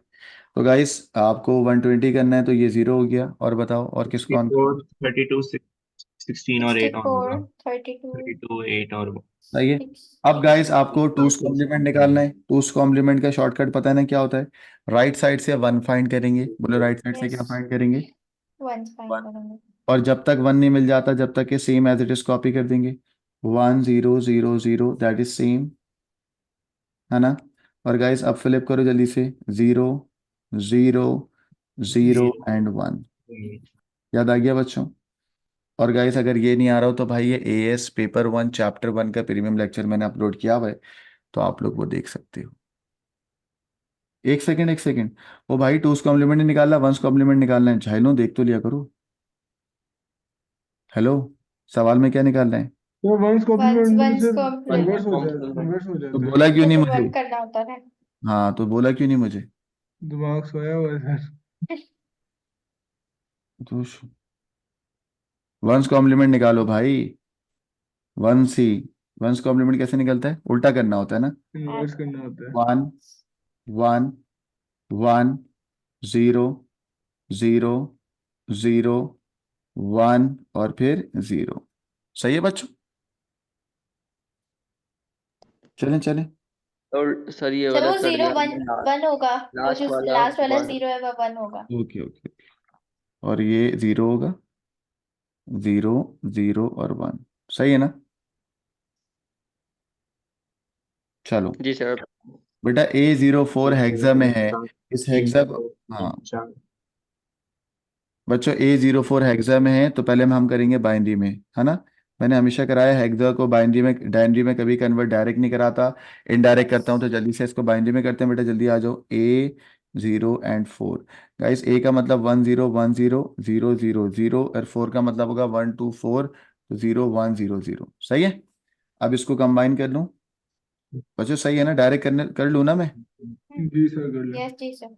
बेटा अब इसको मिला लो जल्दी से, 1 0 1 0 0 0 0 और फिर 0 1 0 0। ठीक है गाइस, अब बेटा इसको डायनरी में कन्वर्ट करना है तो इसके ऊपर नंबरिंग करते हैं जल्दी से बेटा। 1 2 4 सर वो 4 0 नहीं आएंगे? 4 0 आ गए ना? नहीं, 0 वाले में 3 जीरोस लिखे हैं। ओके ओके बेटा, एक 0 और है, ये रहा। ठीक है बेटा, 1 2 4 8 16 0 1 0 16 32। सर एक ही आज की वैल्यू क्या होती है? रुक जा बेटा, 128 64 1 2 4 8 16 32 64। क्या कर रहा है? 128 256 256, 256, 512, 512, 1024, 1024, 512, 2048, 2048 गाइस, जीरो वाले कैंसिल हो रहे हैं। 2048, 512 और 4, 2048 प्लस 512 प्लस 4, गाइस आंसर बताओ। 2564। सही कह रहे हैं ये सारे बच्चों? बेटा आंसर सही है। सही कह रहे हैं ये। पर ये कैलकुलेटर के बगैर कैसे करेंगे? कैलकुलेटर मैंने नहीं सही करा। है सर। क्या बगैर कैलकुलेटर के तो कर रहा हूँ, और कैसे कर रहा हूँ बेटा? सर आपने तो बच्चे से पूछा था, हो सकता है उसके बाद कैलकुलेटर हो। सही सही है, नहीं है। 2564। साहिल पता है मुझे। अजीब बात कर रहे हो, तो मैं हर चीज तुम लोगों को पूछ रहा हूँ, तो क्या मुझे नहीं पता? बच्चे से पूछ रहा हूँ उसके बारे में। चुप करो। चीटिंग आज कर। बेटा अब आ जाए बेटा। अगला सवाल है आपके पास गाइस, इसका आंसर है 2564।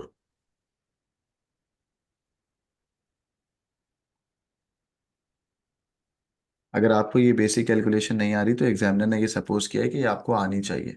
ठीक है, नेक्स्ट आए। बच्चों ये बात आपको पता होनी चाहिए कि भाई जब आप दो डेसिमल प्लेस लेफ्ट पे मूव करोगे तो आप पूछोगे सर लेफ्ट पे करना है राइट पे करना है? सवाल में लिखा हुआ लेफ्ट पे करना है, तो ये तो बड़ा सिंपल सा दो सवाल है। हट जाएंगे और राइट पे दो आएंगे। हाँ, तो भाई लेफ्ट के जीरो कट गए बेटा, तो ये कहाँ आ जाएगा बेटा? जीरो। जीरो। बच्चों ये आ गया जीरो, ये आ गया जीरो, ये आ गया वन, ये आ गया वन, ये आ गया वन, ये आ गया वन। और गाइस जो बचेंगे एक्स्ट्रा वो क्या लग जाएंगे? जीरो। जीरो। 0 0 सही है बेटा सारे बच्चे? 0। जी सर। चलो ये भी हमारा सवाल हो गया बेटा। Question number 4। Now question number 5 पे मूव कर रहे हैं बच्चों हम लोग। बेटा वो आपसे कह रहा है कि वॉन न्यूमन आर्किटेक्चर, यानी कि चैप्टर नंबर किसकी बात हो रही है? ये वॉन न्यूमन किस में? चैप्टर 4 में ये वॉन न्यूमन। चैप्टर 4 में सर। सिस्टम चैप्टर सॉफ्टवेयर 4 में। में से मेरे ख्याल से। सॉरी, सिस्टम सॉफ्टवेयर में शायद। System chapter software. नहीं, वो 4 है। चैप्टर नहीं नहीं, 5 है। नहीं सर, वो क्वेश्चन चैप्टर 4 चैप्टर में। 4 में। चैप्टर 4 के अंदर है। ठीक है। चैप्टर 4 है। हाँ, तो गाइस अब आप आ जाएं। वो कह रहे हैं दो टाइप के सिग्नल बताओ। भाई पहला सिग्नल तो मुझे याद आ गया, दैट इज इंटरप्ट, है ना? Interrupt yes is a signal. तो गाइस यस। हमें पता भाई सबसे पहले तो इंटरप्ट सिग्नल इस्तेमाल हो रहा है। इंटरप्ट एक सिग्नल है जो डिवाइस सेंड करती है माइक्रो प्रोसेसर को to gain the attention of the attention. CPU. उसके अलावा भी होता है बेटा, अगर कोई प्रोसेस का टाइम स्लाइस खत्म हो जाएगा तो वो टाइमिंग सिग्नल सेंड करेगा, बोलेगा भाई मेरा टाइम स्लाइस खत्म हो गया। तो बच्चों एक और सिग्नल होता है दैट इज टाइमिंग सिग्नल। और भी लिख देता हूँ ताकि तुम्हें याद रहे। बच्चों एक और होता है, वो होता है रीड करने वाला सिग्नल, कि यार भाई रीडिंग कर लो डेटा। बेटा एक और होता है आपके पास, वो होता है राइट करने वाला डेटा, कि यार डेटा को अब राइट करना है। तो ये चार आपके पास क्या होते हैं? सिग्नल, जो वॉन न्यूमन के अंदर आपकी कंट्रोल बस कंट्रोल बस इन सिग्नल को आइडेंटिफाई कर लेता है। ठीक है बच्चों? जी सर। गाइस अब आप आ जाते हैं हम लोग बेटा पार्ट बी पे। बच्चों ये मैंने ऑलरेडी पढ़ाया भी है आपको, अगर आपको याद नहीं आ रहा तो मैं बता देता हूँ। वो कहता है इस साल बड़ा इंपॉर्टेंट है, ओ लेवल्स के अंदर भी इंपॉर्टेंट है ये चीज़। कहता है बताओ वो कौन से हार्डवेयर के ऐसे तरीके हैं जिससे हम सीपीयू की परफॉर्मेंस को बेटर बना सकते हैं? हमने पढ़ा भी है। नंबर नंबर, ऑफ कोर्स बढ़ा दें system clock system speed clock को इंक्रीज बढ़ाना, कर वेरी, दें, क्लॉक और स्पीड, नंबर ऑफ बिट्स भी, width of number the of bits data transfer भी बस। कैशे बढ़ा दें। और cache cache. Width of data bus increase कर दें। हाँ, विड्थ ऑफ डेटा बस, वेरी गुड। तो गाइज इसके चार पांच पॉसिबल आंसर हैं, आपको दो लिख के और उसको डिस्क्राइब करना है। मैं एक्सप्लेन नहीं करूंगा, मैं बस आंसर लिख रहा हूँ।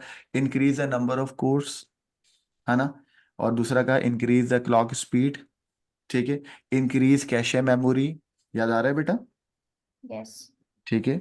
और width of and data bus increase the बढ़ाना। Width of data bus. हाँ, क्लॉक स्पीड भी। क्लॉक स्पीड भी बढ़ाना है बेटा। तो ये सारे लिखने होंगे। बेटा दो लिखने हैं ना। सही है। Increase number of course. बेटा कोर क्या था बच्चों? What is core? टास्क को परफॉर्म करने के लिए। प्रोसेसर होता है ना, प्रोसेसर को दो प्रोसेसर लगाओगे सेम टाइम पे काम हो जाएगा तो चीज़ें फास्ट हो जाएंगी ना।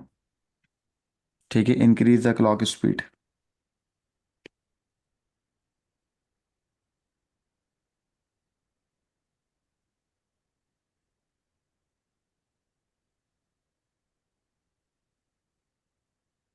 चलो अब बेटा इसको एक्सप्लेन भी करना है, तो क्या लिखें बेटा? नंबर ऑफ कोड्स बढ़ाने से क्या होगा लड़को, जल्दी बताओ। Each core can independently carried out processing eight the same time. Links बढ़ जाएंगे। नंबर मतलब प्रोसेसिंग स्पीड बढ़ जाएगी ना, पैरेलल डेटा जो है वो पैरेलल प्रोसेसिंग हो रही होगी। ALU हाँ, ऑपरेशंस बढ़ सकते हैं। Number of processing of the operations fast हो जाएगी, साइमल्टेनियसली हो जाएगी।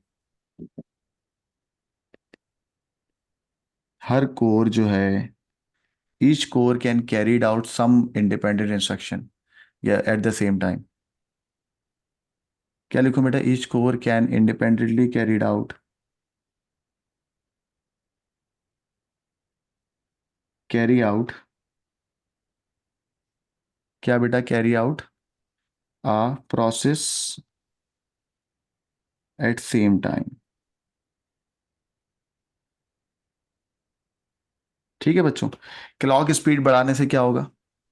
मोर fetch number of task execute. Perform Fast कर execution of देंगे। cycles. हाँ, तो गाइस इसको मैं बोलूंगा more cycles can run each per unit time. More fetch decode execute cycle, more fetch execute decode cycle can run each second। फायदा होगा ना इससे बच्चों? जी सर। चलेंगे, इसका स्क्रीनशॉट ले लें, दो ही लिखने थे तो मैंने दो लिख दिए, टू वेज लिखने थे ना, इसके अलावा भी चीजें होती हैं वो भी आप लिख सकते हो, इंक्रीज द कैशे मेमोरी वगैरह। गाइस अगले पेज पे मूव करते हैं हम लोग। Peripheral devices are used to connect using laptop port। ठीक है, a printer is connected to the USB port। Describe how data is transmitted through the USB port। बच्चों USB पोर्ट के बारे में आपको बताना है, बताओ USB पोर्ट के अंदर डेटा जो जाता है वो क्या होता है बेटा? Sir serial data transmission serial follow का करता मतलब है। क्या होता है? हाँ, one bit. One way transmission. जी। One way. तो मैं सीरियल भी लिख सकता हूँ या वन वे तो नहीं बोलूंगा, वन बिट, सीरियल लिखना है, सीरियल डाटा ट्रांसमिशन। या मैं लिख सकता हूँ वन बिट इज ट्रांसमिटेड।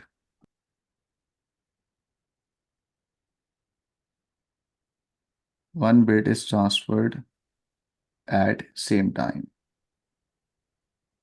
जिसको तुम सीरियल कह रहे हो। Point number one. Point number two बताओ बच्चों, चलिए बताओ। कैन बी सिंक्रोनस और ए सिंक्रोनस। सिंक्रोनस का मतलब क्या होगा? ऑफलाइन कम्युनिकेशन, जैसे मैंने तुम्हें व्हाट्सएप पे मैसेज किया, जब तुम अवेलेबल होगी तो उसको डाउनलोड करोगे। और ए सिंक्रोनस का मतलब होता है तुम और मैं एक साथ जैसे जूम पे लाइव बात कर रहे हैं। तो गाइस ये जो ट्रांसमिशन होगी वो कैन बी ऑफलाइन, जिसको तुम सिंक्रोनस क्या होगे, और ऑनलाइन भी हो सकती है बच्चों, जिसको तुम क्या बोलोगे? दोनों लोग एक साथ मौजूद हों वो क्या कहलाएगा? Asynchronous. Asynchronize. Asynchronize. ठीक है बच्चों। और बच्चों अगर यूएसबी 3 है, ठीक है, यूएसबी वर्जन 3 है, तो वो फुल डुप्लेक्स भी होता है। ठीक है, फुल डुप्लेक्स का मतलब क्या होगा? सेंड भी कर सकते हैं, रिसीव भी दोनों कर सकते हैं जगह पे। सेम टाइम पे। दोनों एक साथ, two ways communication at the same time, है ना? सिंक्रोनस और ए सिंक्रोनस। गाइस यूएसबी 3 जो है वो फुल डुप्लेक्स है और उससे पुराने वाले वर्जन हाफ डुप्लेक्स है। पता थी आपको बात? नहीं sir. No, sir. USB version 3 is a full duplex। Guys, what is full duplex? जल्दी बोलो। Two-way communication. Two way communication at the same time ना। ये और तो एक मार्क का सवाल है। ट्रांसफर बोल। अभी तो मैं तो सभी चीजें बताऊं ना यार, ये नहीं बताऊं? ओके भाई, नहीं बता रहा। नहीं नहीं नहीं, बताऊं, बता दें साथी। बताए सर बताए। अजीब बातें कर रहे हैं हम तो। और अर्लियर अर्लियर वर्जन वो होते हैं फुल डुप्लेक्स। वो हाफ डुप्लेक्स होता ओ सॉरी, हाफ होते हैं, फुल वो हो गया। मेरे दिमाग हमजा में लग गया ना फजूल की बात में, मैंने सोचा यार मुझे बताने नहीं चाहिए थी। फिर आप कारी साहब लगते हैं कभी। कारी साहब लगते। हमजा हमजा करते रहे। यार ये तो मैंने सोचा ही नहीं। वाह भाई यार, ये तो मेरे दिमाग में आएगा। ये था कौन? क्या नाम है तुम्हारा? सर मैं था मैं। मैं कौन हूँ? हामिद। आसान। नहीं मैं शरीफ बच्चा हूँ सर जी। हसान कहाँ पे पढ़ते हो मुझसे? सर एएस गुलशन। अच्छा अच्छा अच्छा, इसी के साथ हो, ओके। आ जाओ बच्चों। गाइस लिखा हुआ है मॉनिटर कनेक्ट हो रहा है भाई। मॉनिटर क्या बताओ बेटा, कौन सी पोर्ट इस्तेमाल करनी चाहिए, वीजीए, एचडीएमआई, कौन सी, जल्दी बताओ जीए केबल। भाई। मॉनिटर को कनेक्ट करना है लैपटॉप से, सही है। कौन सी यूज करनी HDMI। HDMI। HDMI। चाहिए? HDMI। ठीक है ना। चलो बेटा। बेटा वो ओएस के बारे में पूछ रहा है, ओएस को किस तरीके से काम करना है बेटा। Describe how the operating system manage the processing. Describe how the operating system manage processing in a computer. बच्चों बताओ, चैप्टर नंबर 5 आ गया। हाँ भाई बोलो। ओएस सर के, इसके अंदर पेपर 3 के वर्स का लिख सकते हैं? हाँ हाँ वही है बेटा, वही है चैप्टर पेपर 3 जो आपका A2 के अंदर है वही। तो बेटा महत बताओ उसमें क्या होती है, शेड्यूलिंग ऑफ प्रोसेस होती जी है ना। सर, शेड्यूलिंग होती है, इंटरप्ट हैंडलिंग भी होती है। हाँ शाबाश। It manages the scheduling of process, के कौन सा प्रोसेसिंग कब हो। मल्टीटास्किंग भी होती है प्रायोरिटी के ऊपर। बच्चों तो मैंने यहाँ पे लिखा शेड्यूलिंग ऑफ प्रोसेस, कौन सा प्रोसेस कब होगा, वो सब बातें हम लिख रहे हैं। 1 मार्क यहाँ से आ गया बेटा। बेटा 5 मार्क लिखने, जल्दी बताओ। इंटरप्ट की बात भी कर लेना और बोलो। मैनेज द रिसोर्सेस, ठीक है। लोकेशन को बताएगा। मेमोरी मैनेजमेंट भी होती है सर मेरे ख्याल से। हाँ, कौन से रिसोर्सेज कब इस्तेमाल करने हैं, कौन सा हार्डवेयर कब इस्तेमाल करना है, ये आ गया बेटा। ठीक है। मैनेज द रिसोर्सेज जो अलॉट किया है मेमोरी लोकेशन से। मैनेज द, क्या बोलूं भाई, manage the resources the process require.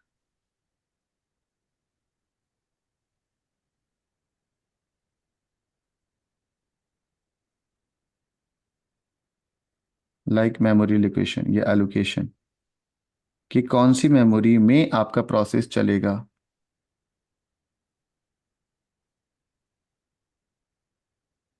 ठीक है बच्चों। प्रिवेंट। बच्चों सारे प्रोसेस एक साथ हो जाएंगे या कोई ना कोई क्यू में लगेगा? क्यों में लगेगा सर? बोलो लड़कों, क्यू में हम्म। लगेंगे क्यू ना। में लगेगा sir. Handle the process Q. ठीक है बेटा। उसके बाद हम इसमें इंटरप्ट की बात भी करेंगे, इंटरप्ट हैंडलिंग की बात भी कर सकते हैं। मल्टीटास्किंग की महाद ने बात करी, वो भी बात कर सकते हैं। इट अलाउ मल्टी टास्किंग या मल्टी प्रोसेसिंग।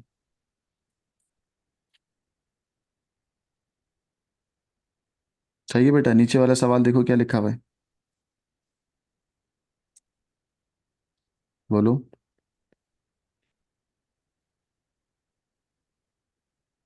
तो यूटिलिटी सॉफ्टवेयर का पर्पस बताना। बता सकते हो बेटा? सर भूल गया हूँ मेरे ख्याल से। बाकी पढ़ा बच्चे है बता, बाकी बच्चे बेटा, यूटिलिटी सॉफ्टवेयर का क्या पर्पस होता है? सर मैं भी भूल गया हूँ। कोई एक किसी को याद एडिशनल है? प्रोग्राम होता है that maintains the operating system and configures it. शाबाश। एडिशनल, हाँ एडिशनल चीज होती है जो कि कॉन्फ़िगर, मेंटेन, एनालाइज, ऑप्टिमाइज वगैरह करेगी किसको, कंप्यूटर को। ठीक है बेटा। It allow multitasking by ensuring handling interrupt handling priorities.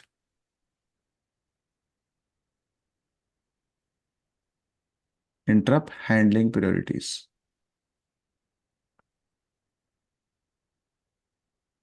ठीक है भाई। चले भाई, यूटिलिटी सॉफ्टवेयर बेटा एक एडिशनल चीज होती है जो आपके ऑपरेटिंग सिस्टम को सेटअप करती है, मेंटेन करती है, कॉन्फ़िगर करती है। सही है लड़कों? तो बताओ क्या जी लिखूंगा। सर। टू, बोलो जल्दी से। टू हेल्प, किसको हेल्प करती है बेटा? To help user to setup. 4 5 word बोले मैंने, सेटअप और कॉन्फ़िगर। बोलो, सेटअप, कॉन्फ़िगर और मेंटेन द कंप्यूटर।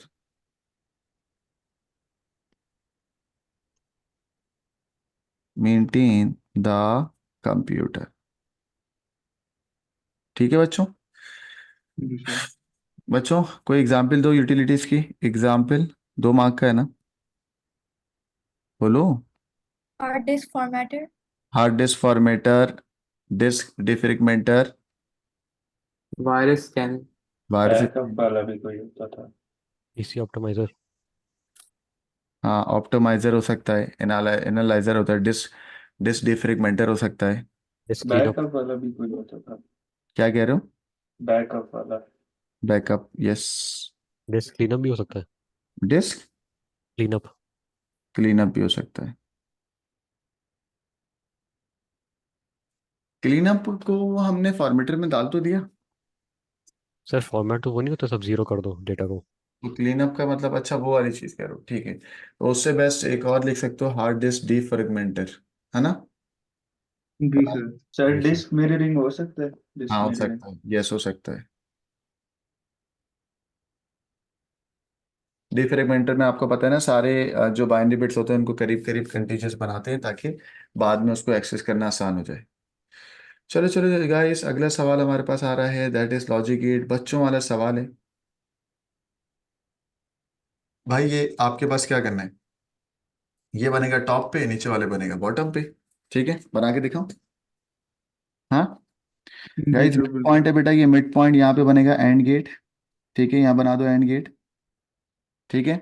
और जो एक्स है ना, जो नॉट नहीं होता, तो नॉट का मतलब होता है स्ट्रेट लाइन, और जिसमें नॉट होगा, जैसे नॉट टी लिखा हुआ है, तो टी से नॉट गेट निकलेगा और पी से स्ट्रेट लाइन निकलेगी। बच्चों बताओ, टी से क्या निकलेगा, जल्दी बताओ, स्ट्रेट लाइन या नॉट गेट? बोलो। नॉट। टी से नॉट नॉट नॉट निकलेगा। से नॉट गेट नॉट सर। निकलेगा आएगी। टी से, नॉट ठीक है, गेट। और पी से क्या होगा, स्ट्रेट लाइन। Third line. ठीक है। तो बस ये चीज़ आपको समझानी होती है मुझे, बाकी सब आपको आता है कि टी से हम नॉट गेट बनाएंगे और पी से स्ट्रेट लाइन बनाएंगे, क्योंकि लिखा हुआ है ना। जी सर। चलें गाइस, आज हम बेटा बिल्कुल आसान सवाल है, कोई इसमें रॉकेट साइंस है ही नहीं। चेक करिएगा बेटा, हमने सेंटर में बना दिया एंड गेट, ये आ गया जेड। बेटा पहले अपर पोर्शन बनेगा, दैट इज एक्स और एस। तो इतना आसान है, एक्स नहीं है आर है बेटा, क्या हो गया मुझे, आर और एस। बेटा आर और एस में कोई नॉट गेट आएगा या स्ट्रेट लाइन आएगी? स्ट्रेट लाइन स्ट्रेट आएगी। लाइन। थर्ड लाइन आएगी सर। स्ट्रेट लाइन स्ट्रेट आएगी। लाइन है सर। तो भाई ये रहा आर और ये रहा एस, दोनों को मिला दिया किससे बेटा, जॉर गेट्स। गॉड। ठीक है, और इसको इसमें इंसर्ट कर दिया। ठीक है बच्चों, गाइस यहाँ पर आ गए, not T nor P, not T nor P, P से स्ट्रेट लाइन, दोनों को मिलाया किससे, बोले बेटा, नॉट सर। Nor not. ऐसे होता है, और ये यहाँ पर आ गया। क्लियर है बच्चों? जी सर। Yes sir. सही है गाइस, इसका ट्रुथ टेबल खुद सॉल्व करिएगा। ट्रुथ टेबल का सॉल्व खुद करना है, ये आपका होमवर्क होगा। अब मैं ट्रुथ टेबल तो सॉल्व नहीं करूंगा ना यार। चलो गाइस, ट्रुथ टेबल को सॉल्व खुद करिएगा। उसके बाद जी एक सर। और सवाल पे मूव करें, क्वेश्चन नंबर 7 हो गया। बस, माशाल्लाह। बेटा बस आखिरी सवाल है हमारा। क्या बात है, क्या बात है बेटा। बेटा प्रोग्राम लाइब्रेरी के बारे में बताना है, चैप्टर नंबर 5 के अंदर ही आता है, व्हाट इज प्रोग्राम लाइब्रेरी। जल्दी बताओ बच्चों, प्रोग्राम लाइब्रेरी, इसको आसान करते हैं। तुम्हें आता है ये, तुम्हें बस नाम नहीं पता, लाइब्रेरी रूटीन क्या होता है? अब बता दो, फौरन बता दो कि P2 में पढ़ा हुआ है आपने लाइब्रेरी रूटीन। आप सर लिखते इसमें हो ये या? होता है ऐसा कि बना प्रोग्राम होता है, pre sir tested, pre pre compiled, compiled code. Tested और प्री कंपाइल होता है, एरर नहीं होता। Pre return. Pre return. नहीं, एरर हो सकता है। हाँ तो बच्चों, इसके आंसर में क्या लिखूंगा बताओ, set of pre return pre compiled pre tested सब रूटीन, है ना? जी सर।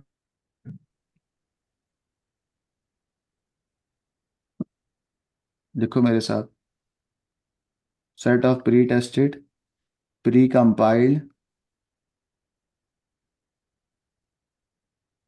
और क्या वर्ड है, एक और था, प्री रिटर्न। आपने लिखते ऑलरेडी लिखा हुआ होता है। और छोटे पार्ट ऑफ कोड को क्या बोलते हैं, सब रूटीन, है ना भाई? ब्लॉक ऑफ कोड को क्या बोलते हैं, सब रूटीन्स। सब that routine. Can that can be called by, या that can be called in another program. Sir block of code को मॉड्यूल नहीं कहते? बेटा मॉड्यूल भी कहते हैं, सब रूटीन भी कहते हैं, सब रूटीन कुछ फंक्शन भी कर रहा होता है, कुछ टास्क परफॉर्म कर रहा होता है। that Okay. can be called in another program या by another program.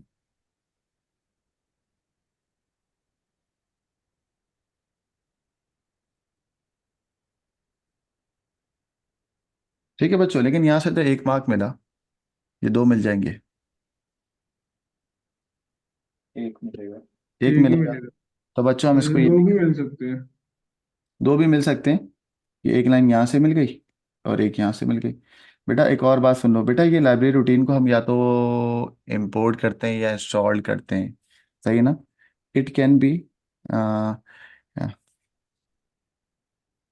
It run by installing और इम्पोर्टिंग द, नहीं क्या बोलूँगा बेटा, इस लाइब्रेरी को हम मैं इंस्टॉल भी करता हूँ इंपोर्ट भी करता हूँ, क्या बोलें? It can be both installed and run. or imported into the program. या दूसरे लोग इसको इंस्टॉल्ड और इंपोर्ट भी कर रहे होते हैं। Other programs can use the library by installing or importing, या other programs can be other programs can use the library by installing or importing. क्या बोलूं बच्चों, इसको अच्छा सा बनाओ। Can be done by installing or importing the library. Can be done bye Installing can be done by installing or importing from the library. Can be done थोड़ा वो हो गया, can be done by installing or importing the library, या can other programs can be call, क्या लिखूं अब बच्चों? Concept समझ में आ गया है। आ गया ना? कैन बी डन लिख देते हैं, चलो भाई बच्चे की बात मान ली। Can be done by installing and importing the library और इंपोर्टिंग द लाइब्रेरी, ठीक है। चलो बच्चों, गाइस आपको याद होगा एक वर्ड होता है डायनेमिक लिंक लाइब्रेरी। बच्चों डीडीएल, ये भी चैप्टर 5 का पार्ट है। गाइस डीडीएल के अंदर अगर आपको याद हो कि हम डीडीएल को क्यों क्रिएट करते हैं और इससे प्रोग्रामर को क्या फायदा होता है बच्चों, जल्दी बताओ। ये Many applications can use the बहुत सारे same फायदे, file again and again. सही है। और बोलो बेटा, बहुत सारे फायदे थे डीडीएल के, अगर आपको याद हो। मेंटेनेंस की It, जरूरत नहीं पड़ेगी, ठीक है, it because reduces the DDL, file size or something like that. हाँ ठीक है, मेंटेनेंस वाला ज़्यादा सही है। बच्चों अगर आप में से मैं बात करूं, देखो 2 तरीके की फाइल होती है, एक होती है एग्जीक्यूटेबल फाइल और एक होती है लाइब्रेरी की फाइल, दैट इज डीडीएल। कोई बच्चा बताएगा एक्जी फाइल और डीडीएल फाइल में क्या फ़र्क होता है? बोलो बेटा। एग्जीक्यूटेबल फाइल से प्रोग्राम आपका रन हो रहा होता है, ये प्रोसेस होने के बाद होती है, बट एग्जीक्यूटेबल फाइल का जो साइज होता है वो लार्जर होता है, ठीक है। और डीडीएल के अंदर सारी की सारी लाइब्रेरी स्टोर होगी और उसका फाइल साइज क्या होगा बच्चों? स्मॉल। smaller or स्मॉल होगा। Smaller.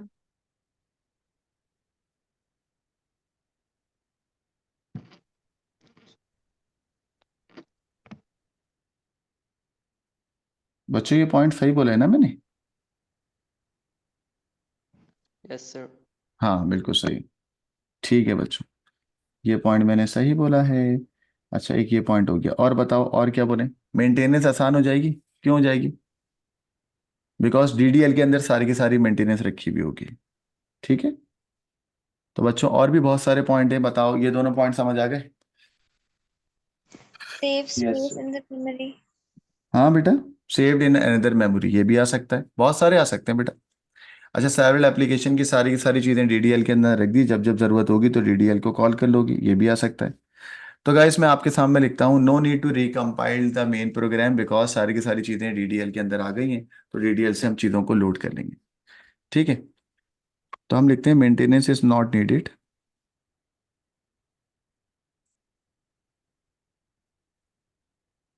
बार बार मेंटेनेंस की ज़रूरत नहीं है, maintenance not needed to be done by programmer.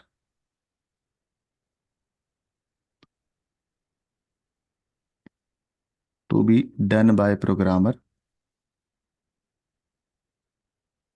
आगे बोलो क्यों नहीं है ज़रूरत? गाइस क्यों नहीं है ज़रूरत? बिकॉज, बोलो ना, बिकॉज डीडीएल ये काम खुद ही कर देता है ना।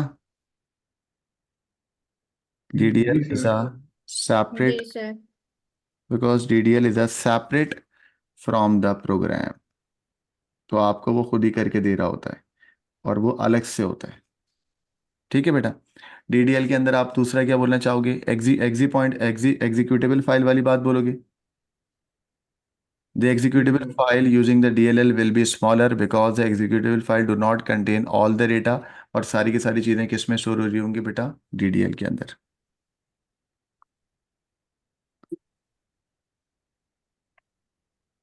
क्या लिखूं बच्चों? Executable file size of a program. So can we write that any changes made to the नहीं, DLL file does not, okay changes the original application? सही है। But we are talking about the file size ना, तो हम यहाँ पे बोलेंगे executable file size using DLL is smaller because उस एग्जीक्यूटेबल फाइल साइज में पूरा कंटेंट नहीं आएगा, कंटेंट DLL के अंदर भी स्टोर हुआ होगा। ठीक है लड़के। Okay. Executable file size of a program using DLL is smaller। कोई बच्चा बताएगा यूजिंग DLL is smaller क्यों? बोलो क्यों? Because the executable file do not contain all the library, क्योंकि उसका सम पार्ट DLL के अंदर होगा। सही है बच्चों? ये सुनो, यस सर। Yes. तो मुझे कंप्लीट कराएंगे ये वाली लाइन। Executable file size of a program using DLL will be larger or smaller? Smaller, Why? Why? as it does not contain all the library routines. Very good. Because it does not contain all the content. It does not contain all the content या all the library।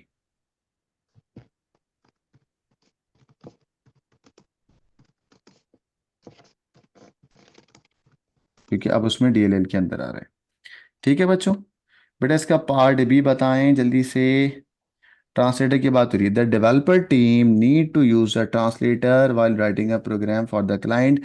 Identify whether a interpreter और compiler would be more appropriate to this stage of programming the development। बच्चों जल्दी बताओ क्या क्या suggest करोगे, compiler या interpreter? Compiler पूरी की पूरी बात वन गो में करेगा और इंटरप्रेटर लाइन बाय लाइन करेगा। जल्दी बताओ क्या सजेस्ट करोगे आप? इंटरप्रेटर। इंटरप्रेटर। क्यों इंटरप्रेटर क्यों? क्योंकि वो बिगिनर प्रोग्रामर को बता देगा कौन सी लाइन है। हाँ यस। अच्छा बेटा, अब एक और रेफरेंस बात। देगा। ऐसे जब भी सवाल आएंगे तो आप दोनों लिख सकते हो ना, कोई जरूरत तो नहीं है जी मैं सर। कंपाइलर ही कर लूँ। तो गाइस किसके बारे में लिखना पसंद करोगे, कंपाइलर इंटरप्रेटर? जल्दी बताओ। तो जो भी अच्छा कंपाइलर लगे। कंपाइलर राइट कर लें आप। कंपाइलर। कंपाइलर कर लें Compiler. बच्चों की फरमाइश कंपाइलर, और अगर आप इंटरप्रेटर भी करोगे तो उसकी भी आप फरमाइश या उसकी भी आप रीजन लिख सकते हो। Compiler the developer team can debug multiple error simultaneously, है ना? Yes sir. डेवलपर एक साथ मल्टीपल एरर निकाल लेगा क्योंकि वो इधर इधर इधर इधर, याद है ना हम लोग VS कोड में जब कर रहे होते हैं, खैर वो तो इंटरप्रेटर होता है, लेकिन अगर हम उसकी कंपाइलर की बात करेंगे तो वो सारी चीज़ें बताएगा और पहले एग्जीक्यूटेबल फाइल प्रोड्यूस करेगा। ठीक है, और अगर नहीं हो रही होगी तो आपको बता देगा। तो हमने कहा developer can debug multiples error एक साथ।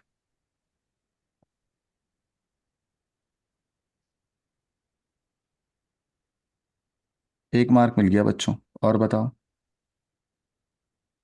क्या ये प्रोड्यूस करेगा एग्जीक्यूटेबल फाइल, हाँ या ना? Yes, it will. कंपाइलर ठीक है। प्रोड्यूस करता है एग्जीक्यूटेबल फाइल, इंटरप्रेटर प्रोड्यूस नहीं करता यस ना? सर।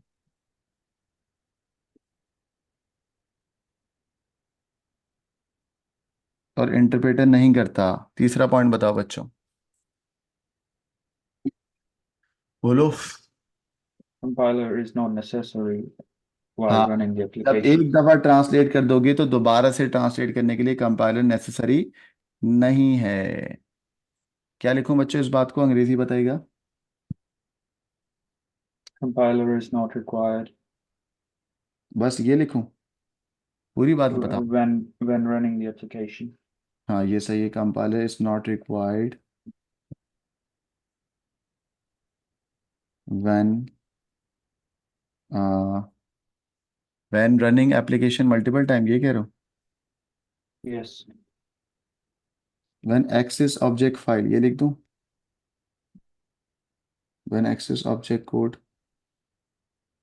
है ना? ये सही है बिल्कुल बच्चों ये ठीक। लाइन? सर ये थर्ड पॉइंट समझाना। अच्छा ये बता देता हूँ।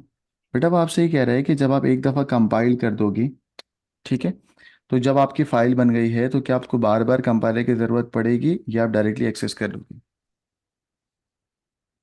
बोलो। डायरेक्टली एक्सेस डायरेक्टली कर सकते हैं एक्सेस। सर। तो यही बात मैंने बोली है ना, compiler is not required when access. ये अंग्रेजी थोड़ी अजीब सी हो गई इसकी, है ना? कंपाइलर इज नॉट रिक्वायर्ड जब पूरा प्रोग्राम कंपाइल्ड हो जाएगा। क्या लिखूं बच्चों? Compiler after one run. After one run, बिल्कुल सिंपल हो गया, थोड़ा सा और फॉर्मल रखना होगा। At run time. Compiler is not required again and again after translation.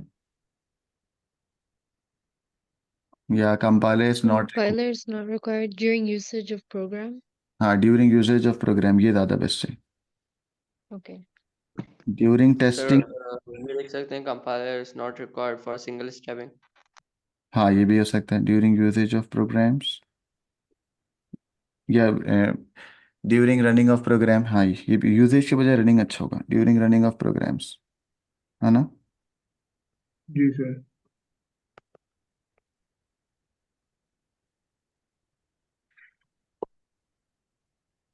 ठीक है, चलो भाई, अबे फिर आ गई। अच्छा ये लास्ट पेज है, आ जाओ ओके बच्चों। सर। गाइस क्वेश्चन नंबर 7 हमारा ये हो गया, इसका स्क्रीनशॉट ले लें। अब गाइस आईडी डीएलएल सॉफ्टवेयर का पे जा फाइल रहे हैं। साइज कम क्यों होगा? सॉरी, डीएलएल का फाइल साइज कम क्यों होगा? डीएलएल का फाइल साइज कम क्यों होगा? कहाँ पर लिखा हुआ है? मैंने ये कब बोला डीएलएल का फाइल साइज कम होगा? मैंने इसको ऐसे समझाया है कि वो एग्जीक्यूटेबल फाइल जो डीएलएल से के साथ लिंक होगी उसका फाइल साइज कम होगा, क्योंकि सारी की सारी चीज़ें कौन लेके चले गया? डीएलएल। डीएलएल। इसको ऐसे समझो, मैं जब काम कर रहा होता हूँ, मेरे साथ दो असिस्टेंट होते हैं, मेन काम मैं ही कर रहा हूँ, रन मैं ही कर रहा हूँ, पढ़ा मैं ही रहा हूँ, लेकिन वो सारी चीज़ों को मैनेज करने की जिम्मेदारी किसने ले ली है? मेरे असिस्टेंटों ने। ठीक है, तो मुझ पे लोड कम हो गया उन चीज़ों का। यही पॉइंट नंबर 2 लिखा हुआ है। क्या लिखा हुआ है? Executable file size of a program using DLL will be smaller because it does not contain all the file. सही है? अगर डीएलएल सर नहीं कंटेन होता, लिखना भूल गए आप। Because it does not, okay, contain लिखना भूल गया। समझ आया हमजा या नहीं आया? अबे समझ आया नहीं आया? जी जी, आ आ गया गया। Sir.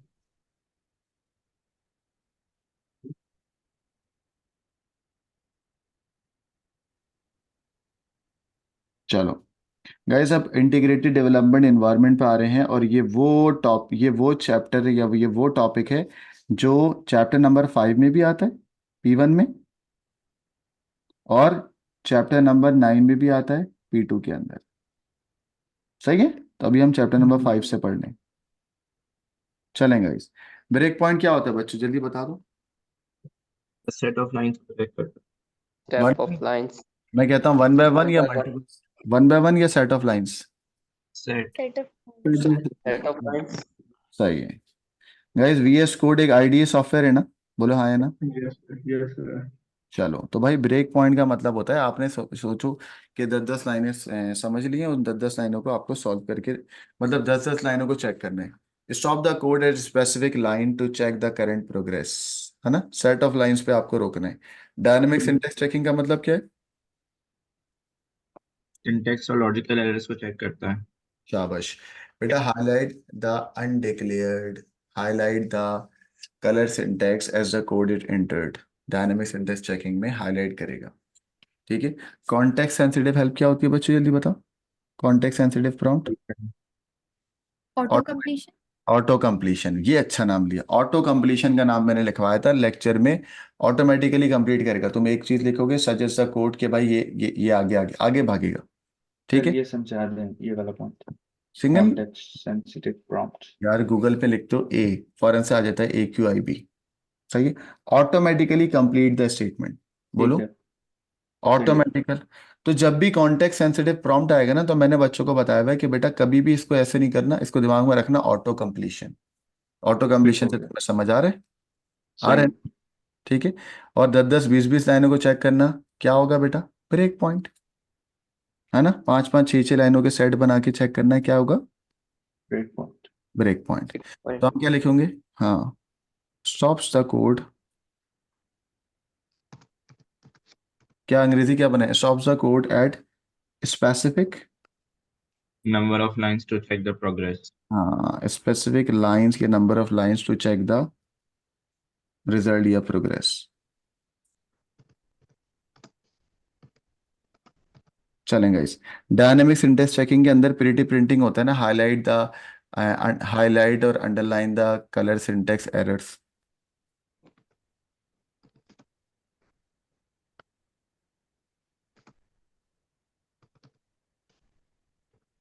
Highlight or underline the या कलर द सिंटेक्स एरर।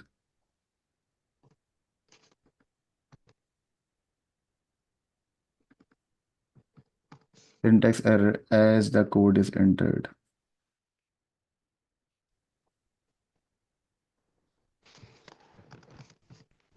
चलें बेटा, कॉन्टेक्स्ट सेंसिटिव प्रॉम्प्ट के बारे में मैं आपको बता चुका हूँ। ऑटो कंप्लीशन बोलेंगे। ऑटो कंप्लीशन के लिए क्या बोलूँगा? Suggest automatically complete the statement. ये सही है।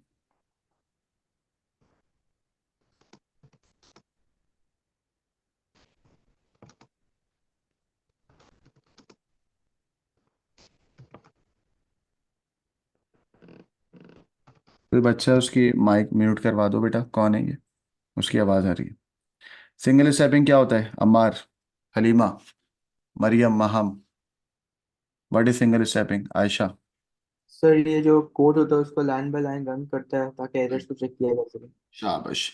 Run the code one line at a time so the value is being check.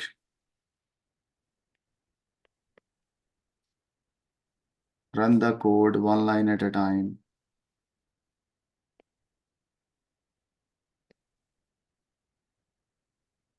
So the values sir can तो इंटरप्रेटर और इसमें फर्क क्या है? बताता हूँ। इंटरप्रेटर एक ट्रांसलेटर है जो हर लाइन को चेक करेगा, और ये जो है ये आईडी का एक फीचर है जो इंटरप्रेटर की तरह ही समझो काम कर रहा है, हर लाइन को एक एक करके चेक कर रहा है। चाहे तुम कंपाइलर इस्तेमाल करो या कुछ भी इस्तेमाल करो, ये एक टेक्निक है, एक फीचर है आईडी का। ठीक है। जिसमें हर लाइन को 1 बाय 1 चेक करना, और अगर 10-10 20-20 या 50-50 लाइनों को चेक करना है तो वो ब्रेक पॉइंट कहलाएगा। ठीक है। सही है। चलो भाई, एआई के बारे में पढ़ते हैं चैप्टर नंबर 7 में। बच्चों एआई में आप लोग कंफ्यूज होते हो कि और एआई में पता नहीं क्या आएगा। भाई एआई में सिर्फ यही आता है कि एआई कैसे काम कर रही है, एआई की सोसाइटी पे क्या असर आते हैं और किस तरीके से वो हेल्प करेगी। आ जाओ, एआई अगर आपने नहीं भी पढ़ा मैं तब भी करा दूंगा आपको, चेक करें। गाइस लिखा हुआ है, one section of the program being developed will convert user speech into command. क्या मतलब हुआ बच्चों इसका? सर उर्दू में A2 में हम इसकी ब्रीफिंग पढ़ेंगे। बहुत ज्यादा ब्रीफिंग पढ़ेंगे। सर ये एआई कौन से चैप्टर में है? एआई चैप्टर नंबर 7 में है बेटा। Ethics and ownership. जी बेटा। तो ये जो पेपर 1 का जो एआई है इसके अंदर वो नहीं है, क्या कहते हैं, जैसे डीप लर्निंग, मशीन नहीं लर्निंग, ऐसा नहीं, कौन? कुछ भी नहीं। आपके एएस के P1 के चैप्टर नंबर 7 में एक एथिक्स है, एक सॉफ्टवेयर की टाइप है, और बेटा यहाँ पर फिर एक एआई है। एआई में अच्छा, उसी चैप्टर के अंदर है। जी। और उस चैप्टर में सिर्फ कॉमन सेंस की बात होगी। कॉमन सेंस का मतलब क्या? बेनिफिट्स, सोसाइटी में क्या असरात होंगे, सोसाइटी में क्या उसके ड्रॉबैक होंगे, और किस तरीके से एआई एक ये 2 में बहुत डिटेल में है। ए टू में डिटेल में ना। और यहाँ पर सिर्फ बताना है कि एआई कैसे काम करेगी। आओ बच्चों, कॉमन सेंस लगा के मैं आपको बताता हूँ, पढ़ने की भी जरूरत नहीं। आओ बच्चों, कह रहा है एक सॉफ्टवेयर है, एक प्रोग्राम डेवलप्ड हो रहा है, will convert user speech into command. Speech into command का मतलब क्या है? तो स्पीच मतलब आइडेंटिफायर। जो बोलेगा उसे स्पीच टू कमांड में। टेक्स्ट। तो इसको आसान अल्फाज में बोलते हैं जवाब स्पीच करेगा। रिकग्निशन। बोले क्या बोलते हैं? Speech recognition. है ना भाई। बेटा इसको आसान करते हैं, आप और मैं करते हैं। मेरा एक छोटा भांजा है, वो पता है क्या करता है, वो अपना मोबाइल खोलता है, मोबाइल खोलने के बाद वो बोलता है भाई यूट्यूब लगाएं, वो यूट्यूब में यूं करके खोलता है, कहता है कोई भी कार्टून का नाम लेता है टॉम एंड जेरी, तो टॉम एंड जेरी ओपन हो जाता है। तो गाइस ये क्या है, स्पीच, बोलो, रिकग्निशन। रिकग्निशन, है ना भाई। ये तो पता है, आपको पता है, आप लोग के आपके घर में भी करते होंगे, है ना भाई। सर कमांड्स को देखा जाए तो मतलब एक्शन नहीं होता। तो एक्शन ही तो है, आपने वर्ड्स बोला, वो आगे जाके कुछ भी एक्शन कर रहा है, तो यूट्यूब के अंदर एक्शन ये है कि वो वाली वीडियो प्ले कर देता है। ठीक है, यहाँ ठीक पर है। यहाँ पर कुछ भी एक्शन हो जाएगा। ठीक है, समझ आई ना बेटा। तो मैं यस आपसे सर। वही वही चीज बता रहा हूँ, आसान है। हमने कहा भाई ये कहलाता है इट यूजेस स्पीच रिकग्निशन। ठीक है गाइस, एक और क्या लिख दिया मैंने, बेटा एक और होती है वॉइस रिकग्निशन। वॉइस रिकग्निशन में अगर मैं आपसे कॉल पे बात कर रहा हूँ और मैंने अपना नाम नहीं लिया, आपने मेरी इंसान की आवाज पहचान ली। इंसान की आवाज पहचानना वॉइस रिकग्निशन कहलाता है। इंसान के वर्ड्स को पहचानना स्पीच रिकग्निशन कहलाता है। ठीक है, तो गाइस यहाँ पे स्पीच रिकग्निशन है या वॉइस रिकग्निशन है। स्पीच। स्पीच। Speech शाबाश। recognition. It uses speech recognition which identify the word spoken. 2% battery रहती है मेरी, जल्दी करना पड़ेगा। अरे वो चल जाएगी। कैसे पता। आईपैड है। लेकिन मैं इसको पता है 4 घंटे से इस्तेमाल कर रहा हूँ, ओ लेवल्स का भी पेपर कराया है और एएस का भी कर। ओला वालों को पेपर कराने की क्या जरूरत है सर। नहीं नहीं भाई, उनको भी होता है। अच्छा टाइम कम है, बातें नहीं करनी है। विच आइडेंटिफाई द वर्ड्स स्पोकन, ठीक है, and matches into this database, है ना, एंड आगे जाके मैच करेगा। एंड मैचेस जैसे यूट्यूब में मैच होता है ना जाके कि भाई अच्छा ये अरिजीत सिंह का गाना, सर रमजान है। And matches database and generate, जो भी एक्शन करना होगा बच्चों को, क्या एक्शन कराए, एंड जनरेट्स द, सुनने टनाटा। एंड जनरेट्स द सेंटेंस और कमांड और वर्ड। ठीक है बच्चों, तो ये 3 मार्क्स का सवाल आ गया, एआई में क्या मसला था। फिर बेटा चैप्टर नंबर 15 रफ वर्क करना है 16। ओ माशाल्लाह। चलो बच्चों, खत्म पूरा सर पेपर खत्म। खत्म हो गया। Thank you so much for today. Finally. Finally हमने बेटा पूरा पेपर कर लिया, मुबारक हो आपको। और बड़ी हिम्मत की काम है ये, है ना भाई। सर कल इसी का 2023 का दूसरा वेरिएंट करेंगे। बेटा इसका हम फिर सेकंड पार्ट करेंगे। बेटा हम P1 करें अभी या अगली क्लास में P2 करें। सर P2 करते हैं। फिर P2 करते हैं। Sir, P2 करा दें. चलो अभी सर अभी। अभी नहीं बेटा, अगली क्लास का मतलब है कल। अभी हाँ सर कल जो भी करा दें सर। चलो, तो गाइस ये पूरा का पूरा मैं आपके यूट्यूब पे भी डाल दूंगा और आपको अभी पीडीएफ भी शेयर कर रहा हूँ। वो बच्चे जिनको सर लेटर A2 है। A2 की अभी फिलहाल हिम्मत तो नहीं हो रही, फिर भी देखते हैं हम लोग। ठीक है, ठीक है सर। मैसेज कर। सर थोड़ा लेट करते हैं।